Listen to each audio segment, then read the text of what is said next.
basketball shrine, the Conseco Fieldhouse. Here's Tom Hammond. Thank you, Ahmad. And it's a festive scene here at the Conseco Fieldhouse today. The fans have turned out in their Christmas finery for the match. And even Santa Claus is here after the long night. Last night, he's here to see the Orlando Magic and the Indiana Pacers. Hello, everyone. I hope you're enjoying a Merry Christmas and a happy holiday season. Today's game is a matchup between two teams searching for their identity. Orlando Magic acquiring Tracy McGrady and Grant Hill, but Hill's still bothered by that ankle injury he suffered in the playoffs last season, and he's played only 4 games for the Magic. That means Tracy McGrady has been carrying the team, which has now won 3 in a row. And for more on the Magic, let's go to Steve Jones. All right, Tom Hammond, you know that the weather is the story in Orlando because they only know one thing, warm weather, and they got their Christmas package in July when they were able to sign Tracy McGrady. He has become the Magic Man. This is a guy that said, I want to be the go-to guy, and he's certainly learned how to step up and handle that responsibility. McGrady has improved in every area of the game, and he has turned out to be more than a godsend for the Orlando Magic. So for Tracy McGrady, today is a day of giving. He's going to give the Orlando Magic and all their fans.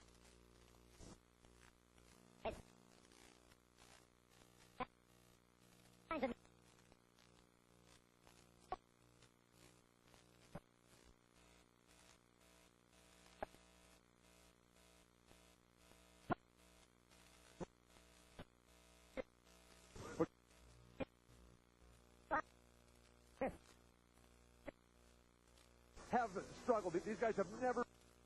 But talking to Isaiah Thomas, first-year coach for the Pacers, he did say that more than any other team in the Eastern, Pacers have room to grow. They're going to need to find a lot of growth here if they're going to get back into the playoff picture. Let's go back to Tom Hammond. Tom? In just a moment, we'll open up our first Christmas present as the Orlando Magic visit the Indiana Pacers. Back to Conseco for the tip in just a moment.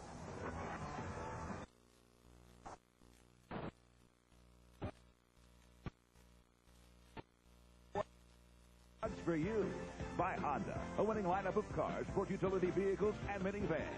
And by Nike Shocks, Boy, thoroughly experienced and explained on Nike.com.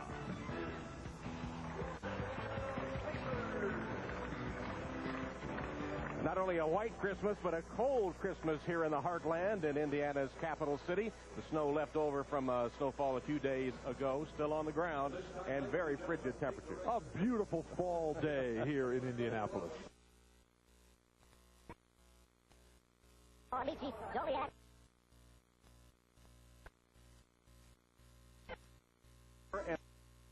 Unfamiliar faces and names there, perhaps, for the Indiana Pacers. And for more on the situation with Grant Hill, let's go to Lewis Johnson. All right, Tom, thank you very much. And right now, while we have a moment, let's take some time to...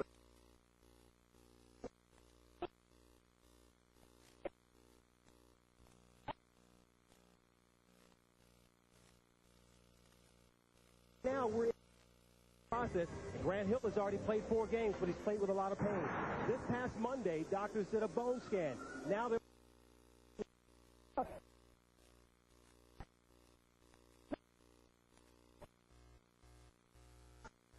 Before the game, guys, that one of 2 things will happen. We'll either see Grant Hill at the All-Star break, which is in 7 weeks, or that may be it for the rest of the year, Tom. All right, Lewis. In the meantime, some of the other Orlando Magic players are getting some minutes and a chance to show their abilities. One of those would be the rookie Mike Miller, who will be coming off the bench for Doc Rivers today. Bob Delaney, Nolan Fine, George Tolliver, the officials, and our Christmas Day game is underway as the Pacers control the opening tap. This is going to be a quick and high-energetic game, so it's a team that really gets the easiest shots and does the best job at the crucial moments that will win it. Star power. Indiana has more of it. And O'Neal, splitting defenders, puts in the first bucket of the game. Jermaine O'Neal finally getting a chance to play after 3 years in oblivion on the bench for Portland. Beautiful sky hook. Jabbar. John Amici in this case. The Brit, who is the first British player to play in the NBA. And what they want to do is get Jermaine O'Neal going early, because when his offense is good, his entire game is good. Offensive foul O'Neal. First foul of the game, offensive foul on Jermaine O'Neal. Jermaine telling us before the game how pleased he is working with new coach Isaiah Thomas, the confidence and the opportunity that Isaiah has given this player. Isaiah has really opened things up here for these young players in Indiana. O'Neal, who came to the NBA straight out of high school, Eau Claire High School in South Carolina. Here's a foul. Jeff Foster trying to take that foul, but that's a second foul in 30 seconds on O'Neal. And Isaiah, who normally doesn't get up, is up with that strange look. So 2 quick fouls on O'Neal, who has the only bucket for the Pacers. Long, wild shot, no good by McGrady. Beautiful. Inbound. Beautiful save, Reggie Miller. Miller still making his way up court. And now joins his teammates. Miss from outside by Jonathan Bender, and the Magic with a rebound. Remember, Jonathan Bender is just only 19 years old. Huge, bright future for this young budding star. Amici draws the double team, gets it to Armstrong for 3. Well, you know, Armstrong is the catalyst for this team, and how well they play really depends on how much energy he can continue to put forth, and he's right at 40 minutes a game, which is, in Doc Rivers' mind, way too much. But granted that John Amici is a terrific player, but he had a huge game against Cleveland, their last game. But why would you double team him down low and let their catalyst, Darrell Armstrong, wide open for the perimeter jumper? Bo Outlaw with a foul, a hand check on Jalen Rose, which is a tough matchup for Outlaw. Here's an air ball off the hand of O'Neal. McGrady looks inside, gets it to Amici on the low post. Turns on Foster, and partially blocked by Foster. Amici got it back. Armstrong saves it. That was on the sideline, and they turn it over to Indiana. What both these teams have in common, Doc Rivers and Isaiah Thomas are going to have to work on it all year long, is decision trouble defining where they're going to score, who's going to score, when the clock is going down, and in tight situations. Decision making, they have 3 academic All-Americans on their team. John Amici, Mike Doliak, Pat Garrity. Going for the steal, Armstrong commits his first foul. Second team foul on the Magic. And the start of this game, a little cold as the weather, especially for the Pacers. Jalen Rose catching the inbound pass, and the Pacers try to set it up. They've been going to O'Neal almost exclusively. This time inside out, Miller back to Rose. And Amici in a hurry down court, beats the Indiana defense back and draws a foul. The Orlando Magic will always come with the hustle. The theme of the team last year when they earned Doc Rivers the Coach of the Year awards was heart and hustle. That time the push of the ball by the big guys. Amici, Doliak, Outlaw pounding the court. Foul was on Jalen Rose as Amici misses the first free throw. You know, you were late coming back to the season, so I want you to know that John Amici is a great inside scoring threat, and that's why they double team him. It's 1 of 2 at the line. John Amici with 3 of the Magic 6 points. John Amici, born and raised in Manchester, England. His mom's a doctor, really gave him a great appreciation for the love of learning. He's in a doctorate program currently for child psychology. Has a psychology degree, does Amici, from Penn State. O'Neal with a spin, rejected out of bounds by the help defense of Bo Outlaw. Now, but this would be a clear example of where Indiana struggles, and you'll see the other thing at the other end, the same thing at the other end of the floor. Clock down, and now they don't know where or how to get a shot. 5 on the clock for Rose. Jalen can get a shot. He knows how to do that. Just beat the shot clock, but couldn't hit. And Amici with a rebound. Here's the outlet pass to Outlaw. And Doliak spotted for the shot way short. Every big man that's ever played for Rick Majerus, the fine coach, University of Utah, always able to play on the perimeter as well as the interior game. Rose gets the ball to Bender. Bender goes skyward, riding Amici over the rim. He beats 2 Magic players on the perimeter, then jumps over the top of the third. Now, the play here should be McGrady taking the ball back at him, trying to get to the rim. He pulls up and takes a jumper instead because he's going to get some fouls on young Jonathan Bender. First basket for McGrady, averaging 25 a game, 6th leading scorer in the NBA. Who also leads the NBA in minutes played per game. O'Neal drives baseline. The pull-up won't go. O'Neal kept it alive for a moment as Miller missed the shot. And then O'Neal tapped it out of bounds. Jonathan Bender from Picayune High School in Mississippi, 45 miles north of New Orleans, down the lane. Never played last year, a significant moment this year in the starting lineup. Reggie Miller off the inbound play. The baseline jumper's his first bucket. Reggie averaging 21 a game in the early going in this season. Now, as many conversations as you had with Larry Bird last year about Jonathan Bender, why didn't he play him more? He wasn't good enough. He wasn't ready to play. This year he's standing up a lot straighter. The weight work starting to pay off. That work that Tracy McGrady has put in. Against Bender, McGrady has 4. Tracy McGrady, who wears number 1 in honor of one of his boyhood idols, Penny Hardaway, who was playing for the Orlando Magic, where Tracy McGrady grew up. Miller back to Rose. Bender, double team. Joliak will be called for the foul. The one thing that Tracy McGrady does is lull his defender to sleep. He's got a lot of different ways to score. And again, it's from the outside, but he got Jonathan Bender backing up. Now, Jonathan Bender is the same size.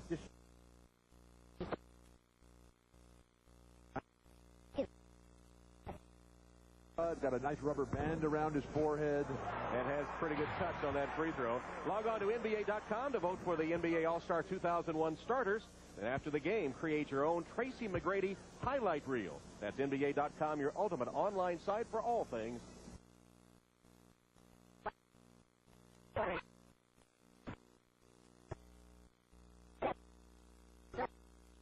Back from Australia after an extended trip after the Olympics. A special assignment I was on, Tom. Which was what? McGrady fouled. McGrady fouled.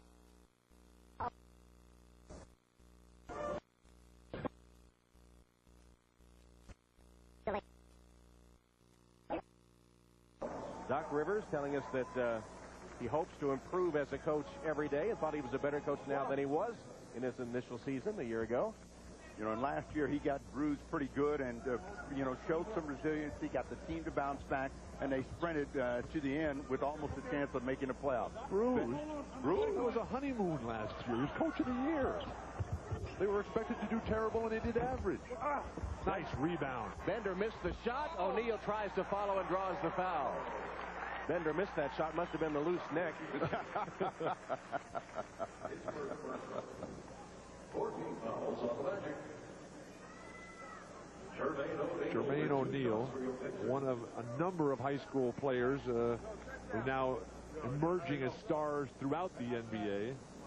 Well, the only way you can become anything is to get out there on the floor and play, and that's what Jermaine O'Neal had to do. But he was never going to get that in Portland, playing behind Rasheed Wallace, now Dale Davis, and Sean Kemp. And speaking of those that have come from high school to the NBA, 4 of them on display here today. The active players, 13 of them. Moses Malone, the one guy who's been able to establish himself as the best player in basketball. Kobe Bryant well on his way to doing that. We'll see him in a couple of hours. Armstrong rebounds the second free throw. McGrady trying to post on Bender. Couldn't get it to him. Armstrong gets it back from Amici. Nice defense, Reggie Miller up against the shot clock once again, Orlando. 5 to shoot. McGrady rejected by O'Neal. And then Foster and O'Neal block it again. Shot clock violation, Indiana ball. Jermaine O'Neal playing like Moses Malone, coming from the weak side. This all-star this year, Tracy McGrady, rejected high above the rim. 2 blocks on one play. Spectacular. Yeah, both of them by Jermaine O'Neal. And the one thing you'll notice about O'Neal, he rarely blocks his shot with his right hand. Everything he does with any kind of authority comes on his left side. Also, we have another Eldon Campbell on our hands, huh? Well, the lights are on a little bit more. O'Neal with a nice interior pass to Foster. He gets his first basket, and the Pacers have their biggest lead. Jeff Foster, a terrific role player. Southwest Texas State, which is halfway between Austin and San Antonio. Ball away, Amici. Pretty shot, John. Amici has 5. Maybe they should have double teamed. I didn't say not to double team that guy a couple of minutes ago, did I? What was I thinking? Jalen Rose pops from outside. Rose has 4 points, and Indiana again up by 3. The guys that have to score for the Magic, McGrady, their number 1 offensive threat, Armstrong and Amici, so they got to make sure they keep them in the play. Christmas Day NBA action, and Indiana leading by 3. In Indianapolis, 3-point game at the moment, and Reggie Miller, of course, has been an established star for some time, but now with the youngsters on this team, he's being asked to be more of a vocal team leader. Here's what he said about that. You got to be more of a conversational piece, especially in the locker room, and that had really never been my forte. I like to lead by example out there on court, but I was surrounded with other guys that were much more vocal. Well, those guys are gone now, and you know, I feel sometimes it's my job to interject, especially in the locker room when things get a little chaotic, and even out there on the court when things get chaotic. You know, you got to step up and say something.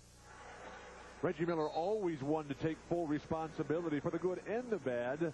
Isaiah Thomas, first-year head coach, told us before the game about Reggie how impressed he's been with his professional approach to this job, and the fact that Reggie's always the first one there, the last one to leave, setting such an incredible example by his work ethic. The example that he puts out there has inspired some of these young guys who may not have had the background that Reggie's had.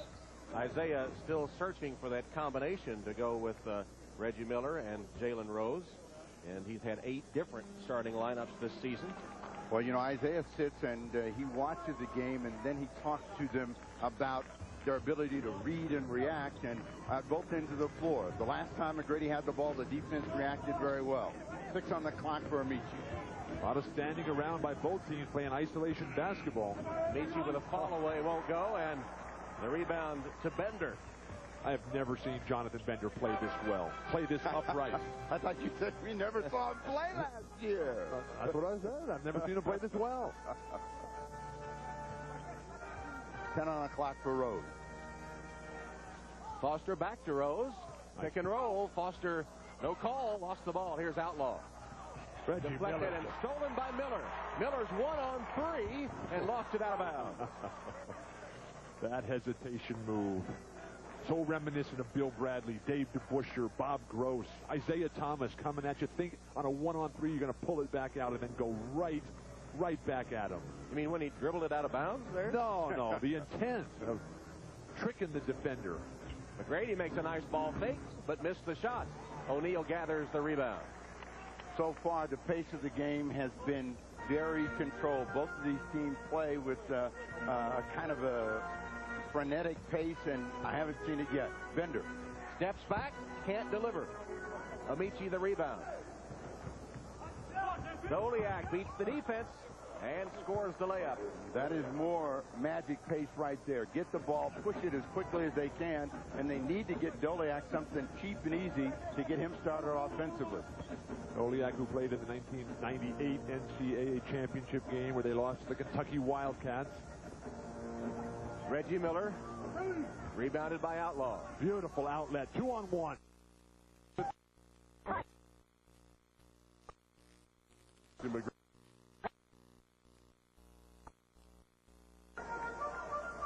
What the Magic did so well was what they have just done. Force a couple of turnovers, couple of quick shots from the...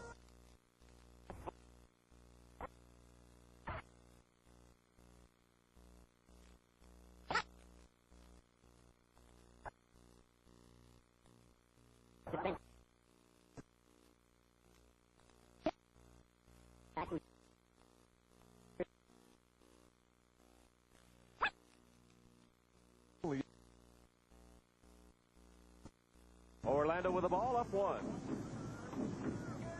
Just over 3 minutes to play in the opening quarter. McGrady. And he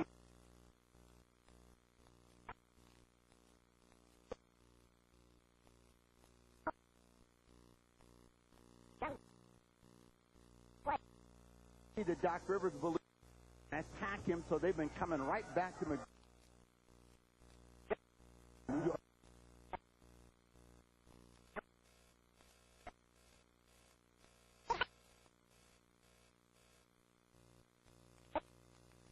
Athletic players like O'Neal and Bender up front, who've always been physically.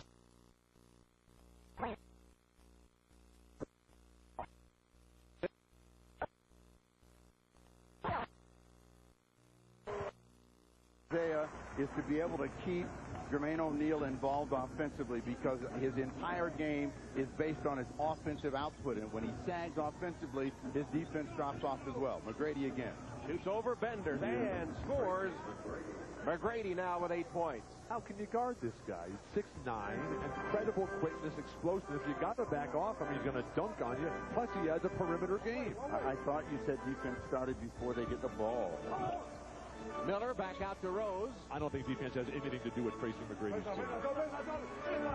Bender, skip pass, three-pointer by Rose, no good, and McGrady has it. That's the third rebound by Tracy. Doc Rivers telling us about McGrady's all-around game.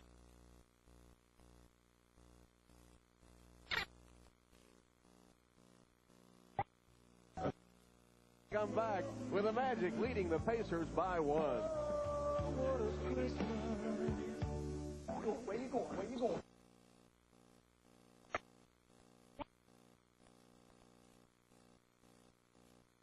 Did you see it? Me, mostly me. It's my dope pain. Just love. Hey, hold on, man. You ain't gonna be disrespecting me like that. When I ain't looking, huh? Oh, boy, that's something else. Lead on the Pacers, 1:59 to go first quarter. And the new Pacers coach, Isaiah Thomas, entered the spotlight in 1981 when he led the Indiana Hoosiers to the NCAA title. Then 13 seasons with the Pistons in the NBA, winning the championship in 89 and 90. He was Finals MVP in 1990, honored as one of the 50 greatest players in NBA history, and this past October 13th, inducted into the Basketball Hall of Fame. Well, Isaiah Thomas was so great. This guy was the shortest of the 50 greatest players, and he was the only one of the 50 greatest players to not have a teammate there with him. That's how special he was. So you're telling us pound for pound. This guy's phenomenal, Isaiah Thomas, at whatever he's done in life. Now trying to earn his spurs as a coach. Outlaw has it slapped away by Bender. This is the play designed, according to Lewis Johnson, by Doc Rivers during that timeout. Bo Outlaw delivering High off the glass for his first basket. It was supposed to be a post play, and he got it knocked away, so he showed us that he could dance with the ball, and he got that tough hoop to go in. And then he went right back and delivered the post play. There's a foul called in the lane. Sam Perkins, the veteran, the last we heard from him, he told us he was going to retire. But Big Smooth is back and in the lineup replacing Jermaine O'Neal. And we're so glad that he is. You know, he's like the Godfather. Every time I try to get out, they call me back and they suck me back in. So he said his wheelchair broke and he's ready to go. Isaiah's now working on Rick Smith, trying to get him to come back. Rick Smith has become a hero here. If you look at Reggie Miller's numbers, last 5 seasons, his numbers this year are better. The minutes up, the scoring up, field goal percentage up. Reggie Miller worked diligently in the offseason, as he always has. And like Karl Malone, one of the few players in NBA history who has continually gotten better as he's gotten older. What is that thing that Sam Perkins is wearing on his head?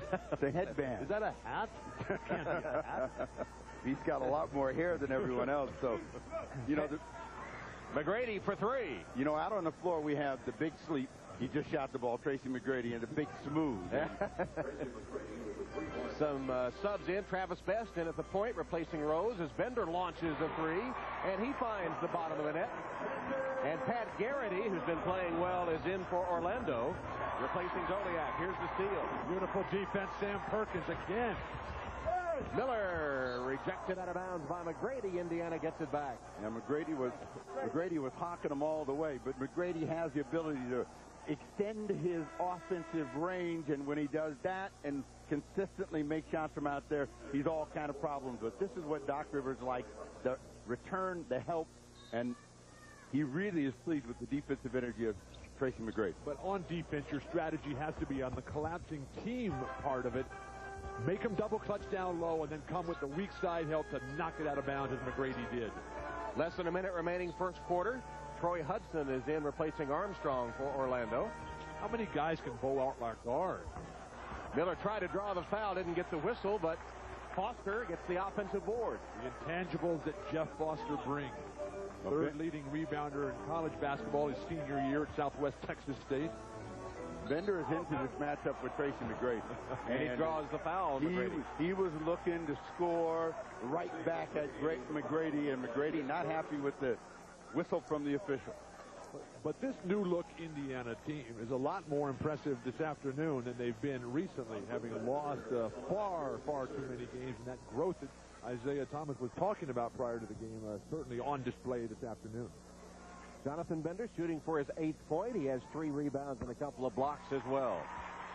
Coming up next on NBC, don't forget our Christmas Day NBA doubleheader continues. A rematch of that Western Conference Final Series last season as the Lakers and the Trailblazers get it together. Game 2 of our holiday doubleheader next on NBC. Lakers hitting their stride this week as Phil Jackson challenging Shaq to live up to the MVP performance that he delivered all of last season. Kobe Bryant establishing himself as one of the all-time players, and maybe just this last week alone. Well, Tom, this week his pick for the championship is the Lakers. It changes from week to week. Yes, I understand that. Last week it was the Blazers, and now he's on the Lakers. The Blazers have had a tough week. Tough week. At Dallas, loss. At Denver, blowout. 2 seconds. Perkins for 3, and air it ball as the first quarter comes to a close. Well, a one-point game at the end of the first quarter on this Christmas Day NBA game from Indianapolis. At the end of the first quarter, it's the Indiana Pacers 24 and the Orlando Magic 23. Nothing like surrounding yourself with the best and the brightest. It's the night of the Emmy-winning shows, The West Wing and Law & Order. And now, Ed joins this prestigious night. I own a bowling alley. I am a lawyer. 2 separate things. Critics are calling it the best top-to-bottom night of primetime television. And TV Guide says it's a night to treasure. I love it when it all comes together. Ed, The West Wing and Law & Order, the quality shows on NBC Wednesdays. Close game through the first quarter with 5 ties and 6 lead changes as we get ready to start the second. The Pacers up 1, 24-23. The new-look Indiana team losing Dale Davis, Mark Jackson, Rick Smith, adding Jermaine O'Neal, and re-signing Miller, Rose, Crozier, and Perkins. The 8 different starting lineups that you talked about. Jermaine O'Neal has been one of the constant performers. He's saddled with some fouls right now, but his explosive offense got Indiana untracked early. Now it's virtually a second unit out there for Isaiah Thomas. We'll see if they can sustain what O'Neal established. Austin Crozier has entered the lineup for the first time. Austin assuming he would be a starter this season. In fact, had a fine final series against the Lakers, averaging 15 a game, and now is having to adjust to coming off the bench. Well, he was starting early in the season, got hurt, and that's when he went to the bench, and he's never really gotten back to the early season form that he displayed. And so Harrington, Bender, Foster have been playing in trio to try to fill the void of Austin Crozier as a starter. Crozier might be better off the bench. He's always been a bench player in his NBA career after starring at Providence under Pete Gillen there. Nice ball fake. McGrady missed it, though. How are you going to guard that guy? Well, one of the reasons that Crozier is coming off the bench is that Isaiah said he wasn't getting any point production off the bench, and that's one of the reasons Austin has gone fine.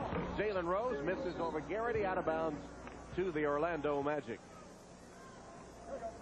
Now, Tracy McGrady is their primary offensive weapon, and you can see how he's adjusted to it.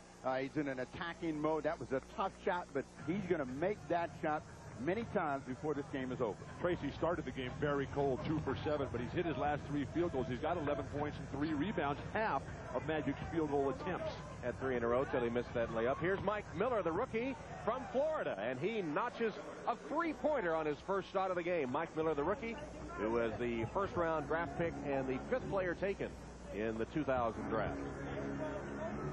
Rose draws the double team, can't score.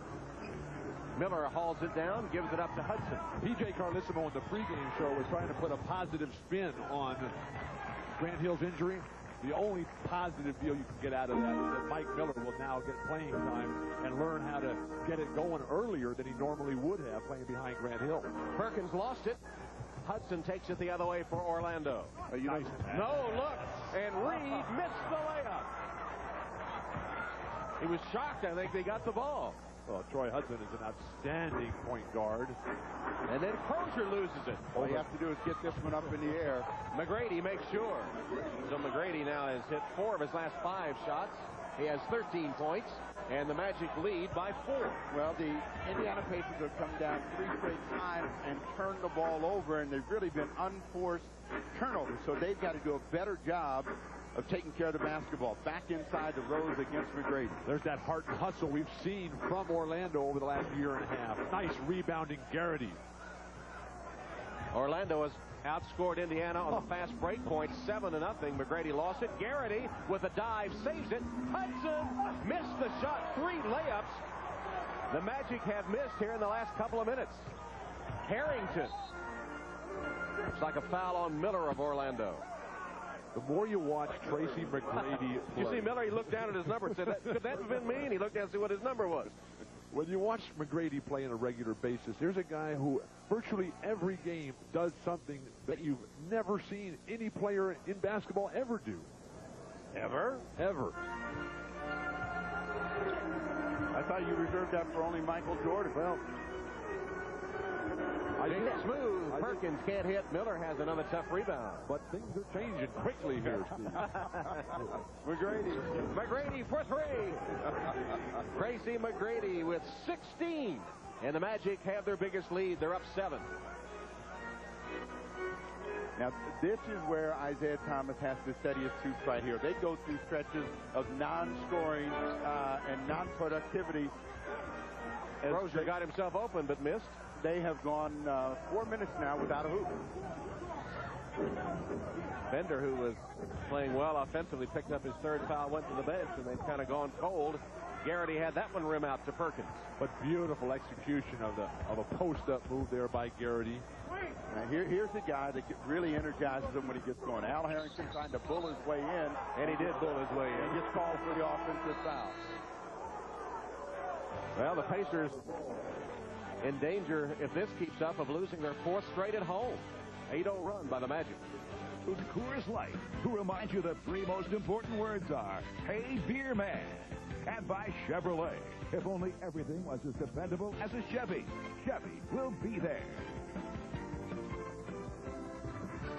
Big sports weekend in Indy this weekend as the Colts made the playoffs by beating the Vikings yesterday with their quarterback Peyton Manning at the game today. He's with Lewis Johnson. All right, Tom, thanks. Peyton, congratulations on a big win for you yesterday. Must be nice to just come and watch a major league game without having to do anything, huh? Well, it is. We had the day off today. We got a nice early Christmas present yesterday with the win over Minnesota and got the playoff berth and have a big game against Miami on Saturday. But it's always fun to come and watch the Pacers play. How often do you get over here to watch the Pacers play? In the offseason, quite a bit. NBA basketball is kind of new to me. I never didn't have it in New Orleans or in Tennessee, but the Pacers are one of the best teams around. In the offseason, I've come to quite a few games. All right, Peyton. Merry Christmas to you, and good luck in the postseason. Thanks a lot. All right, Tom? All right, Lewis, our friend Phil Simms says Peyton is the best quarterback in the NFL. Well, they get another turnover. This time will reconvert. Where is the transition defense? Isaiah Thomas is living on that sideline. Here's how bad it's been for Indiana. 9 possessions this quarter. They're 0 for 5 field goals, 4 turnovers, 0 points. Where's Reggie Miller? Well, you know, one of their problems is what they've been given. Read and react, and they don't know how to read and react very well under pressure. 6 on the clock for the big smooth. And a 3-point opportunity as Perkins hits the fall away and draws the foul on Don Reed. So smooth, so graceful. The elegance of Sam Perkins is delivering. He's done for so many years. How many years for Sam Perkins now? Sam is now in his 17th season. Maybe that smooth is because he can't go any faster. No. Sam Perkins has unlimited gear options. That broke a 10-0 Orlando run. And here's Harrington picking up his first foul, or second foul, excuse me.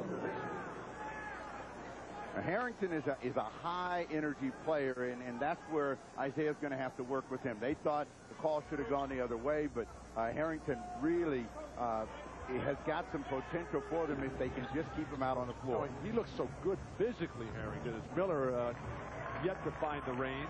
They set a screen for Miller. He missed the shot. Indiana takes it the other way. Crozier likes to drive in these situations, but they've done a good job of closing down the baseline for him. Pull up by Jalen Rose over Miller for two. Jalen has a half dozen points.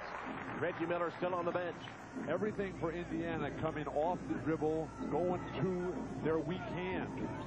But if the Indiana Pacers are going to get control of the scoreboard, this is the unit that they'll do it against, because these guys are basically perimeter players. Hudson for three, the long rebound to Reed. But this unit for Orlando is out hustling Indiana as Don Reed earns a trip to the line with a hard foul by Crozier.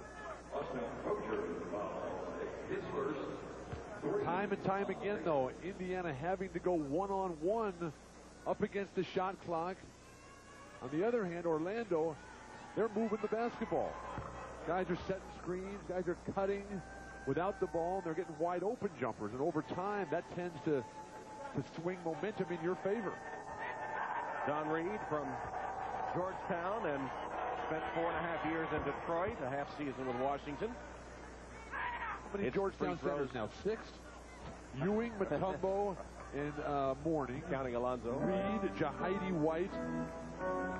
And, so you've gone past 6. Don't count anymore. Is that 6 already? That's only 5. And Othello Harrington. That's right. Travis Best missing from outside, and the rebound is stolen away by Harrington as Monty Williams made a bad pass. Harrington tracked that one all the way, and let's see if they can make the defense of the Orlando Magic pay. Slow to react out of the double team. Harrington made a nice drive, but missed it at the rim. Hudson, after a little backcourt pressure, brings it into front court for the Magic. Hudson getting a lot of time here. That's a good sign, because Doc Rivers very concerned that Darrell Armstrong, the team's catalyst, has been playing far too many minutes. 5:59 left till halftime, and the Orlando Magic leading 35-29. Here in Los Angeles, we're about 2 hours away for the Lakers and the Trailblazers. The Blazers out for early warm-ups on this Christmas Day. Shaq Kobe and the Lakers with 5 straight wins. Marv Albert with Doug Collins will have it for you following Orlando and Indiana. Now back to Tom, Steve, and the NBA's version of the Grinch. Bill Walton, and I say that strictly in a positive manner. Who? I'm stunned. I'm speechless. I don't know what to say. That's never been the case.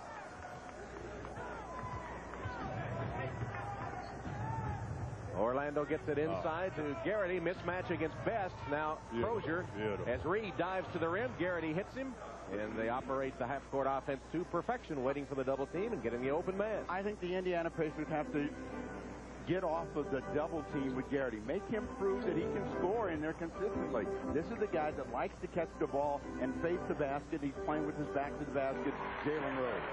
But Garrity can score on Travis Best at will. This is the former Big East Player of the Year. You got to see it. You got to see it. He has got it. Pat Garrity has played perfect. Now he's got Reggie Miller guarding him. Again, waiting for the double team or someone to dive to the rim. Monty Williams, terrific passing. Reed couldn't handle it. Knocked away by Indiana. Orlando will get it back with 7 to shoot as Darrell Armstrong returns. And Tracy McGrady is back in for Orlando as well. Well, they got a nice pop from Miller. He gave him 5 points, and Troy Hudson gave Armstrong a nice little rest. Travis Best out of the ball game. Jermaine O'Neal back in. And now with a bigger lineup in the backcourt with Reggie and Jalen Rose again, they won't have to double team and low against Garrity, and that's why they need to bring help. That's a jump shot. That's a jump shot. All-American from Notre Dame who loves playing here in Indiana. A perimeter jump shot by Pat Garrity, his first 2 of the night, of the afternoon, excuse me. Crozier, low post against Garrity, turns to face him, and 1 for Austin Crozier. You're saying about Garrity's defense? Outstanding defense. I love the refs. You know, I'm like Doc Rivers. Austin Crozier does a great job of just getting himself enough room to get that shot off. Got a nice bounce. Can't complete the three-point play. I'm going to have to pull out the rule book here and see how you, when you get knocked down.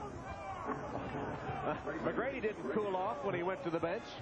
Tracy McGrady with 18 first-half points. But Doc Rivers did a terrific job of not leaving him on the bench too long. 8 for 14 for Tracy McGrady. When he got a hot hand, you got to milk it.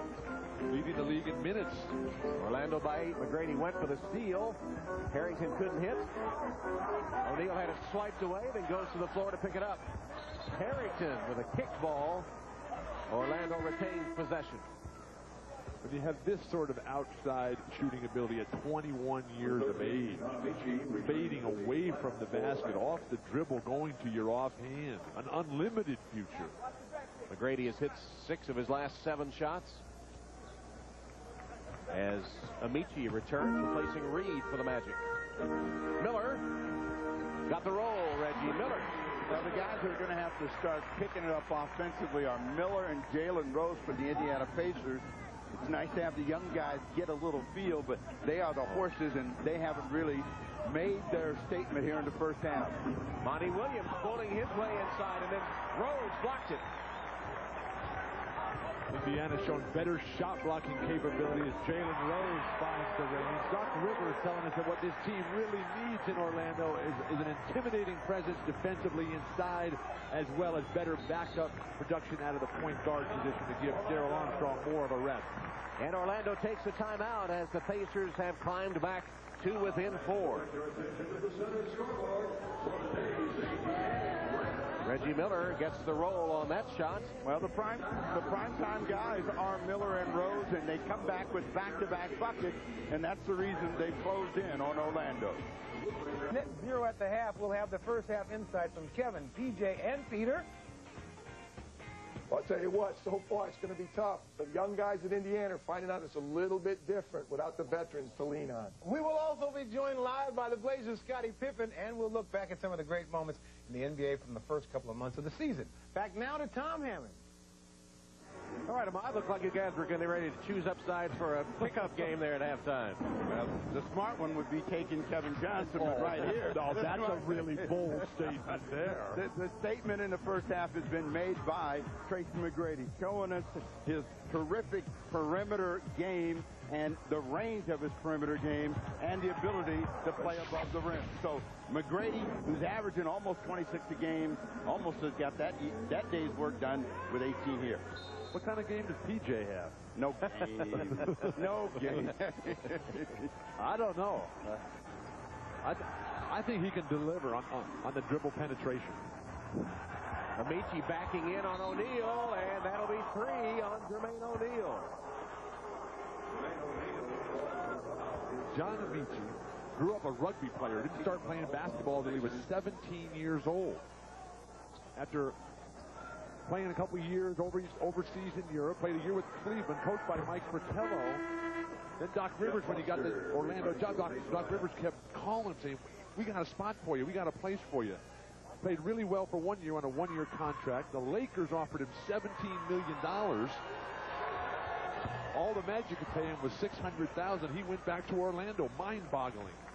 Well, I'll tell you why, because he said he's a professional, and they gave him a chance to be a professional, and he is a little bit different, so rewarding a little bit of loyalty.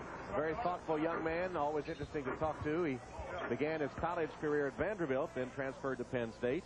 Actually born in Boston, though he grew up, as you mentioned earlier, Bill, in Manchester, England, playing rugby. It's good you filled in the blanks for Bill. Got used to it after. Had a lot of practice of late, Tom. So they get an illegal defense against Bo Outlaw, and Reggie Miller will shoot the technical. And Reggie is a custom spot amongst the free throw leaders in percentage in the NBA, third coming in at around 92%. How about Steve Nash and the revitalized Dallas Mavericks up there in that free throw shooting? Mavs, of course, one of the surprise teams in the NBA thus far. Miller spins, And finger rolls it in. Reggie Miller with 9. But what the Mavericks are doing is the same thing that Doc Rivers is doing. They're creating a glorious, joyful environment where people want to go and be part of the situation.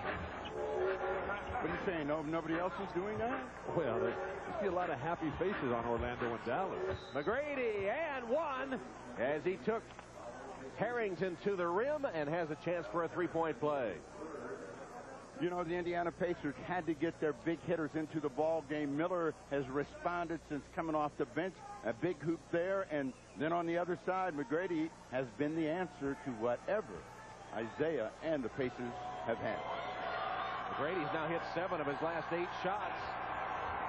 Now with 21 points in 18 minutes here in the first half.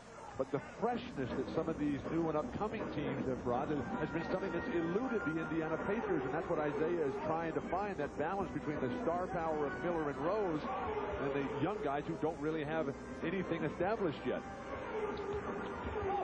Jalen Rose, tough shot. Foster put it home. Now, Foster's a good offensive rebounder, and basically people forget about him, and that's why he does so well. Amici, tough shot. Foster the rebound. Solid defensive position by Foster. Isaiah Thomas raving about the intangibles that Jeff Foster brings. Miller for 3. Front rim to Outlaw. That could have tied it. That pass to Garrity somehow made the catch. And 1 for Pat Garrity. That's why you have to double team Pat Garrity. He was facing the basket, driving the ball. This is a tough shot, but a good continuation for Garrity. A chance for a three-point play. Every time they've been able to push the ball, something good happened for the Orlando Magic. Steve, you didn't get enough of those Notre Dame assignments during Garrity's career. This fine player from Monmouth, Colorado. The Orlando Magic have outscored the Pacers 15-2 in fast break point.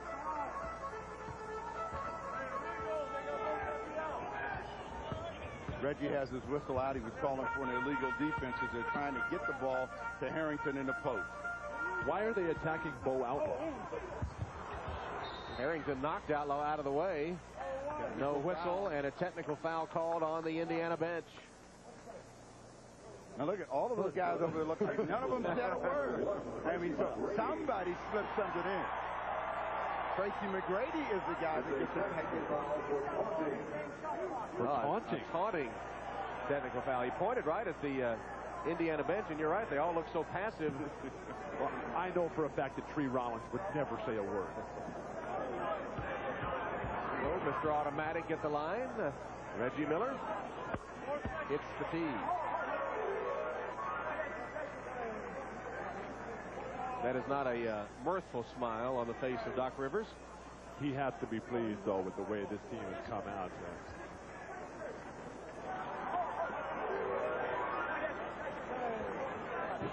I think he's telling Bo Outlaw that he's coming right at you again. Well, we don't really respect your defensive capabilities.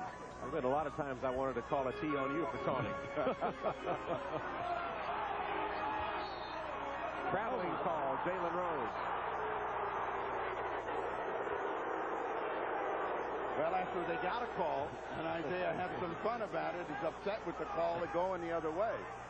And, you know, Isaiah doesn't say a lot during the course of the game to the officials or to his team. Garrett for 3. Back rim, Foster has it. A little quick on the shot clock maybe for Garrett. You can get that shot whenever you want to. Jalen Rose, beautiful drive. A dozen points for Jalen. Jalen Rose broke his wrist in the opening 10 minutes of the first exhibition season. Missed the rest of that month and then the first 10 games of the season. Just rounding into it right now. Steal. Harrington gets it to Reggie Miller. Fakes the 3. Steps back behind the line but misses. Harrington offensive rebound. Good. 1-point game and a backcourt foul on Harrington. Fouls McGrady. McGrady looks at him like, what are you doing? Well, that's just a dumb foul because that just plays the shot clock now perfectly for Orlando. They didn't even have to go 2 for 1. Jalen Rose using that right hand. Well, that's a problem for Al Harrington. You know, his energy and his excitement, he'll make a great play, and then trying to make another one will make a mistake. And that was his fourth foul. Fourth foul in the first half. And he's going to leave the game. Travis Best will come in. Al Harrington had off-season back surgery. They thought it was going to be a very serious one going in, maybe some degenerative disc problem, but it turned out to be just a cyst, and he was very thankful for that. Well, McGrady has been productive in points per minute. Harrington productive in fouls per minute. 4 fouls in 11 minutes. McGrady now with 23 points, and Orlando leads by 3. But with McGrady and Orlando playing at the top of their game, the Pacers only behind by 3. Home court will have a lot to do with this down the stretch. Somehow, Jalen Rose scooped that one in, and then Best collides with Armstrong. And the foul. They're going to call it on Armstrong. On Darrell Armstrong of Orlando. Jalen Rose threw 3, 4 defenders. Ball caught the bottom of the rim and curled up over the lip. They got a 20-second timeout, but what kind of English is that he put on that ball, Bill? I think that's John Amici English. The Dayton Boys and Girls Club, the Amici SDA Youth Society, the Indiana Family and Social Services.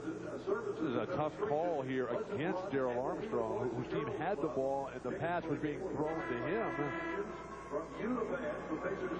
Yet the call goes for Indiana. And don't forget, coming up shortly, net zero at the half. Ahmad and company will preview the second half of our doubleheader, the Blazers and the Lakers, and take a look at this young season's memorable moments to date. That's all that net zero at the half, coming up with 36.4 seconds remaining in the second quarter.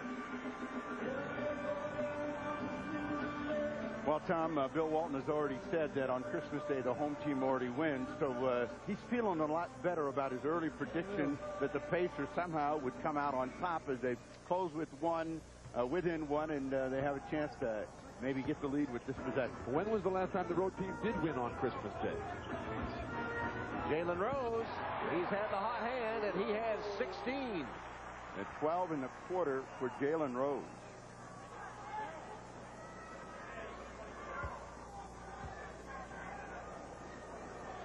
I'm not sure what happened here. Do you know, Bill? Do you know what happened? Well, they are fixing the clock. Bob Delaney right on top of the situation.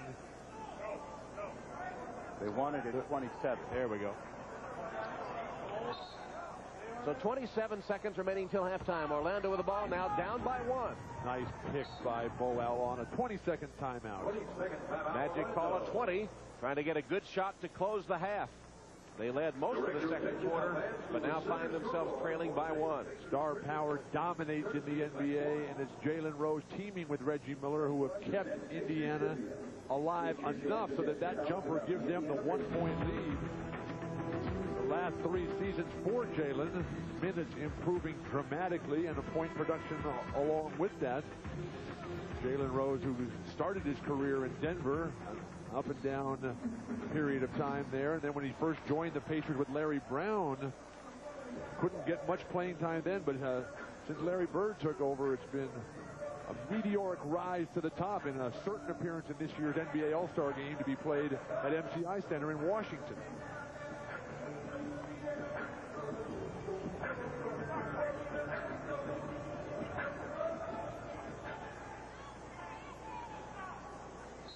.2 seconds left in the second quarter. So what are the chances they run this last play through Tracy McGrady? They've got... I'd go to Pat Garrity and let him be a shooter or a passer. Garrity sets a screen for Armstrong. Now they give it to Garrity against Travis Best. That's a mismatch, and Garrity lost it. 5 seconds left. Miller pulls up. Three-pointer. Good!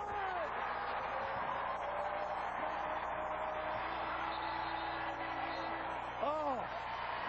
That ball was goaltended by Reggie Miller. Well, Indiana closes the second quarter, closes the first half of play on a 12-2 run. Reggie Miller, so sharp, knowing that clock, just racing right for the three-point line. So despite 23 points from Tracy McGrady, Orlando trailing at halftime. Tracy is with Lewis. Tom, thanks a lot. Tracy, big points for you, big first half, but talk about how you balance out showing your offensive skills and also keeping the rest of the club involved with the offense. It's just a matter of just taking what the defense gives you. If I see I got a one-on-one mismatch, then I'm getting the ball. If I see that one of our teammates got a mismatch, then we got to feed them. You know, we can't go away from that. Indiana struggling a little bit early on, but here we see at the end of the second half, they still can show that spark of offense. Well, just a lack of defensive breakdowns. You know, we just got to come out second half and bring that same intensity that we did in the first quarter. Okay, Tracy, we'll see you in the second half. Tom? All right, Lewis. Tracy with 23 points in that first half, hitting 7 of his last 8 shots. Jalen Rose, 16. He hit 6 of his last 7. 54-50 Indiana. Now let's go to Ahmad Rashad with net 0 at the half. All right, thanks, Tom. Back in New York with KJ, PJ, and Peter Vesey. KJ, your observation of the first half. I'll tell you what, Tracy McGrady, exciting. It's his coming out party on Christmas Day. The whole world's getting a chance to see this guy play. 9 for 15 from the floor, 23 points. Boy, boy, boy. Grant Hill's going to get healthy a little bit sooner now. They hope so. Indiana turned it over early. They finally figured out late, let's get Reggie and Jalen back involved. They're in good shape. But this is the Eastern Conference. There's not a lot of presence down under. You know, the Pacers can't get into a one-on-one duo with McGrady and Jalen Rose. They did that the other day against Toronto and Vince Carter, and they lost. The Pacers have to remember they have Reggie Miller there. Go to him often. We would like to see that. Now, after this, we'll head to Los Angeles where the Lakers and Blazers are getting ready for a rematch of last season's Western Conference Finals, and we'll talk live with Portland's 7-time All-Star Scottie Pippen waiting on us.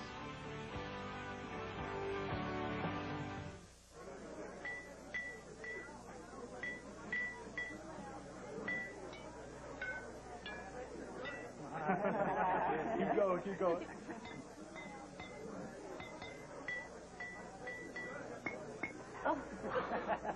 You almost had it. Sorry, guys. Can we get another one, please? Okay, let's do this again. Okay. One more time. Yeah. This holiday season, Miller Lite wishes you safe and happy Miller times. 20 years now. Where'd they go? Need help with those? I can do it. 20 years. I don't know. I mean, you just caught an etch. It happens. I sit and I wonder sometimes. Year after year, it's good to have someone you can depend on. Chevy, the most dependable, longest-lasting trucks on the road. Jack Nicklaus, Arnold Palmer, David Duval, Nick Price, Lee Jansen, Gary Nicholas, Jean Van de Velde, and defending champion Billy Andrade. Have some fun in a test to see who's best. The EMC Golf Skills Challenge, next weekend on NBC.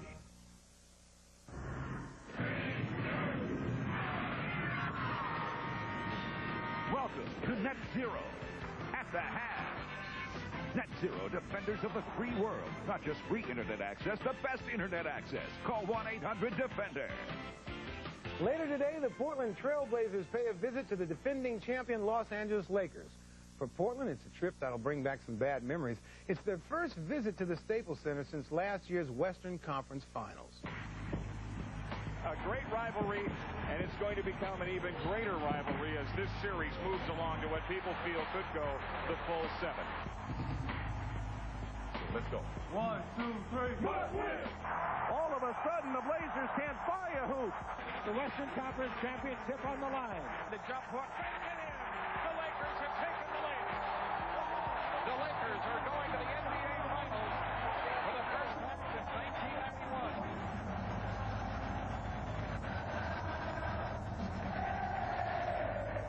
This season, LA and Portland have split their first 2 games, both in Portland. And as they get set for today's game, we're joined from Los Angeles by my main man, Blazers Scottie Pippen. Scottie, you lost to the Lakers opening night, then you came back to beat them 2 weeks ago. What do you look for heading into today's game?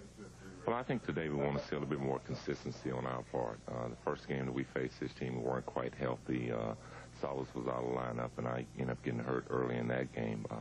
The last game that we played, I felt like we had a better game plan, but since that time, we haven't played as well as we need to play as a team. So today's game is going to be a good measure of where we are as a team. If we're starting to get over the hump or if we're just sort of spinning in mud. So this is a good game. We're measuring ourselves against the world champions, and we're looking forward to the challenge. Scotty, this is KJ. Merry Christmas. Merry Christmas, you too, Kevin. Thank you very much. Tell me, what did the Portland Trail Blazers learn from last year's defeat against the Los Angeles Lakers? Well, I think we realized we had to play a 48-minute game. I think last season we came in here and we were a little happy with what we had did after 3 quarters, and we didn't complete that game. And that's something that's going to haunt us for the rest of our lives, and not just this season, but we have to forget about it and look forward to the challenge of this season, and that's to make sure that we get over the hump. Pip, it's PJ. I know it's early, but it seemed to me last year, you guys, your defense was so strong even early in the season. You put a stranglehold on people. I don't see that same D so far. Well, I don't think we've seen that neither, PJ, and Merry Christmas to you too, but that's something that we've made emphasis on over the last few days of our team meetings and our practices, that we have to focus on being a better defensive team, and that's where we're going to get ourselves out of these struggles that we're going through now and become the best team in this game. Scotty, this is Peter Vesey. This is your lowest scoring average since your rookie year. What is the value that you're bringing to the Blazers this year? Well, I think the leadership, the other things that I'm able to do on the basketball court is more important to this basketball team than me just scoring. Obviously, I'm not getting the shots that I've had in my career that I've gotten being in Chicago, and obviously being in Houston, I had more opportunities to score. But this team isn't built around Scottie Pippen being a scorer. It's being about my leadership and the qualities that I can bring to the game and to this team for us to win. All right, Scotty, thank you very much for joining us today, and good luck to you today. All right, thank you guys, and Merry Christmas to you and to my family and all our families who can't really be home with our families today. Thanks. All right. Now, the Portland Trail Blazers, they made a lot of moves over the offseason. Are they a better team this year than they were last year?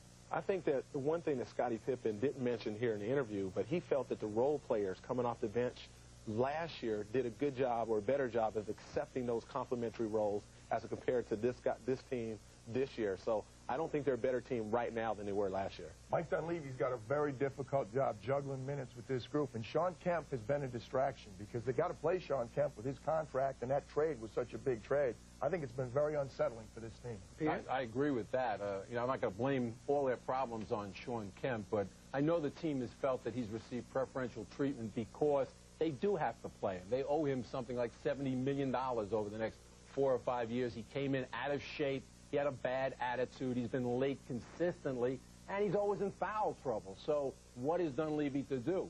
Hope that he dozes and diets and doesn't show up for practice, I guess. You got to get something out of him, but that's not going to be easy. I think we find out exactly what kind of team Portland is today against the Lakers. Coming up, we'll relive some of the moments to remember from the first 2 months of the season.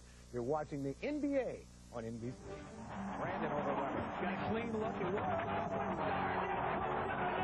Iverson behind. Cassell puts up a long three. Gets down. 10 to the second on the clock. Sam Cassell hits a big-time downtowner.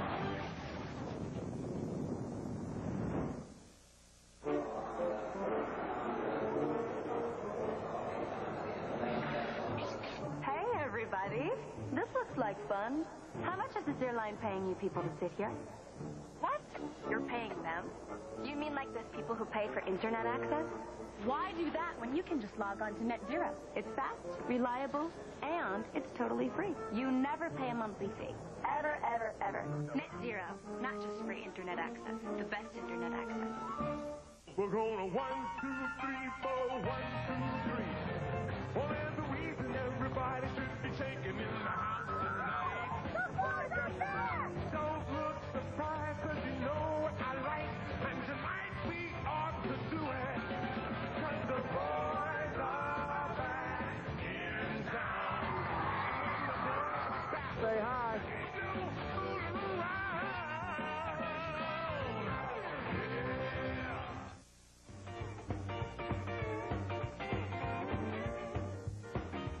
It is halftime in Indiana with the Pacers leading the Magic 54-50. Welcome back to the NetZero at the half. We're now about 1/3 of the way through the NBA season. It's a season that's featured all kinds of great moments so far, and just in case you've missed some of them, that's why we're here, to refresh your memory.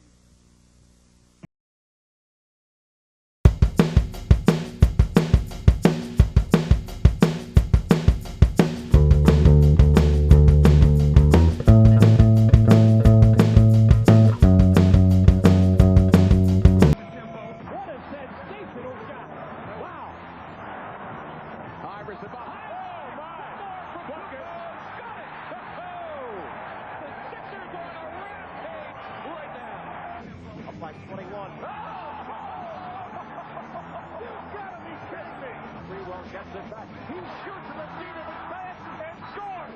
Seated at the free throw line. Finley breaks into the open. He's got a shot against Elliott. The fadeaway by Finley. Dallas wins. Let's go, let's go, let's go. I'm the GOAT, the greatest of all time. The greatest of all time.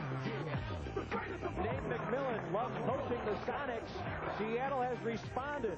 Stockton holding, still holding, looking for Carl. Now he's got him low. Here it is. Carl on a hit. Scoop. Here it is. For Carl, the second leading scorer in the history of the game. Pat Riley wins his 1,000th career game as an NBA head coach. Hey, way to go. Well, this time the foul, and I don't believe what I just saw. McGrady takes it to the basket, jams it. He is one fired up 21-year-old. Yes, he is. Bryant's got 49. Jamison's got 49. Let's do it again. Jamison got it! Back-to-back 51-point games. Kobe Bryant has 51. This is the best NBA game of the year.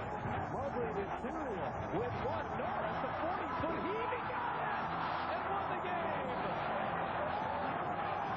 Ladies and gentlemen, you can go to a basketball game the rest of your life, and you won't see this play duplicated.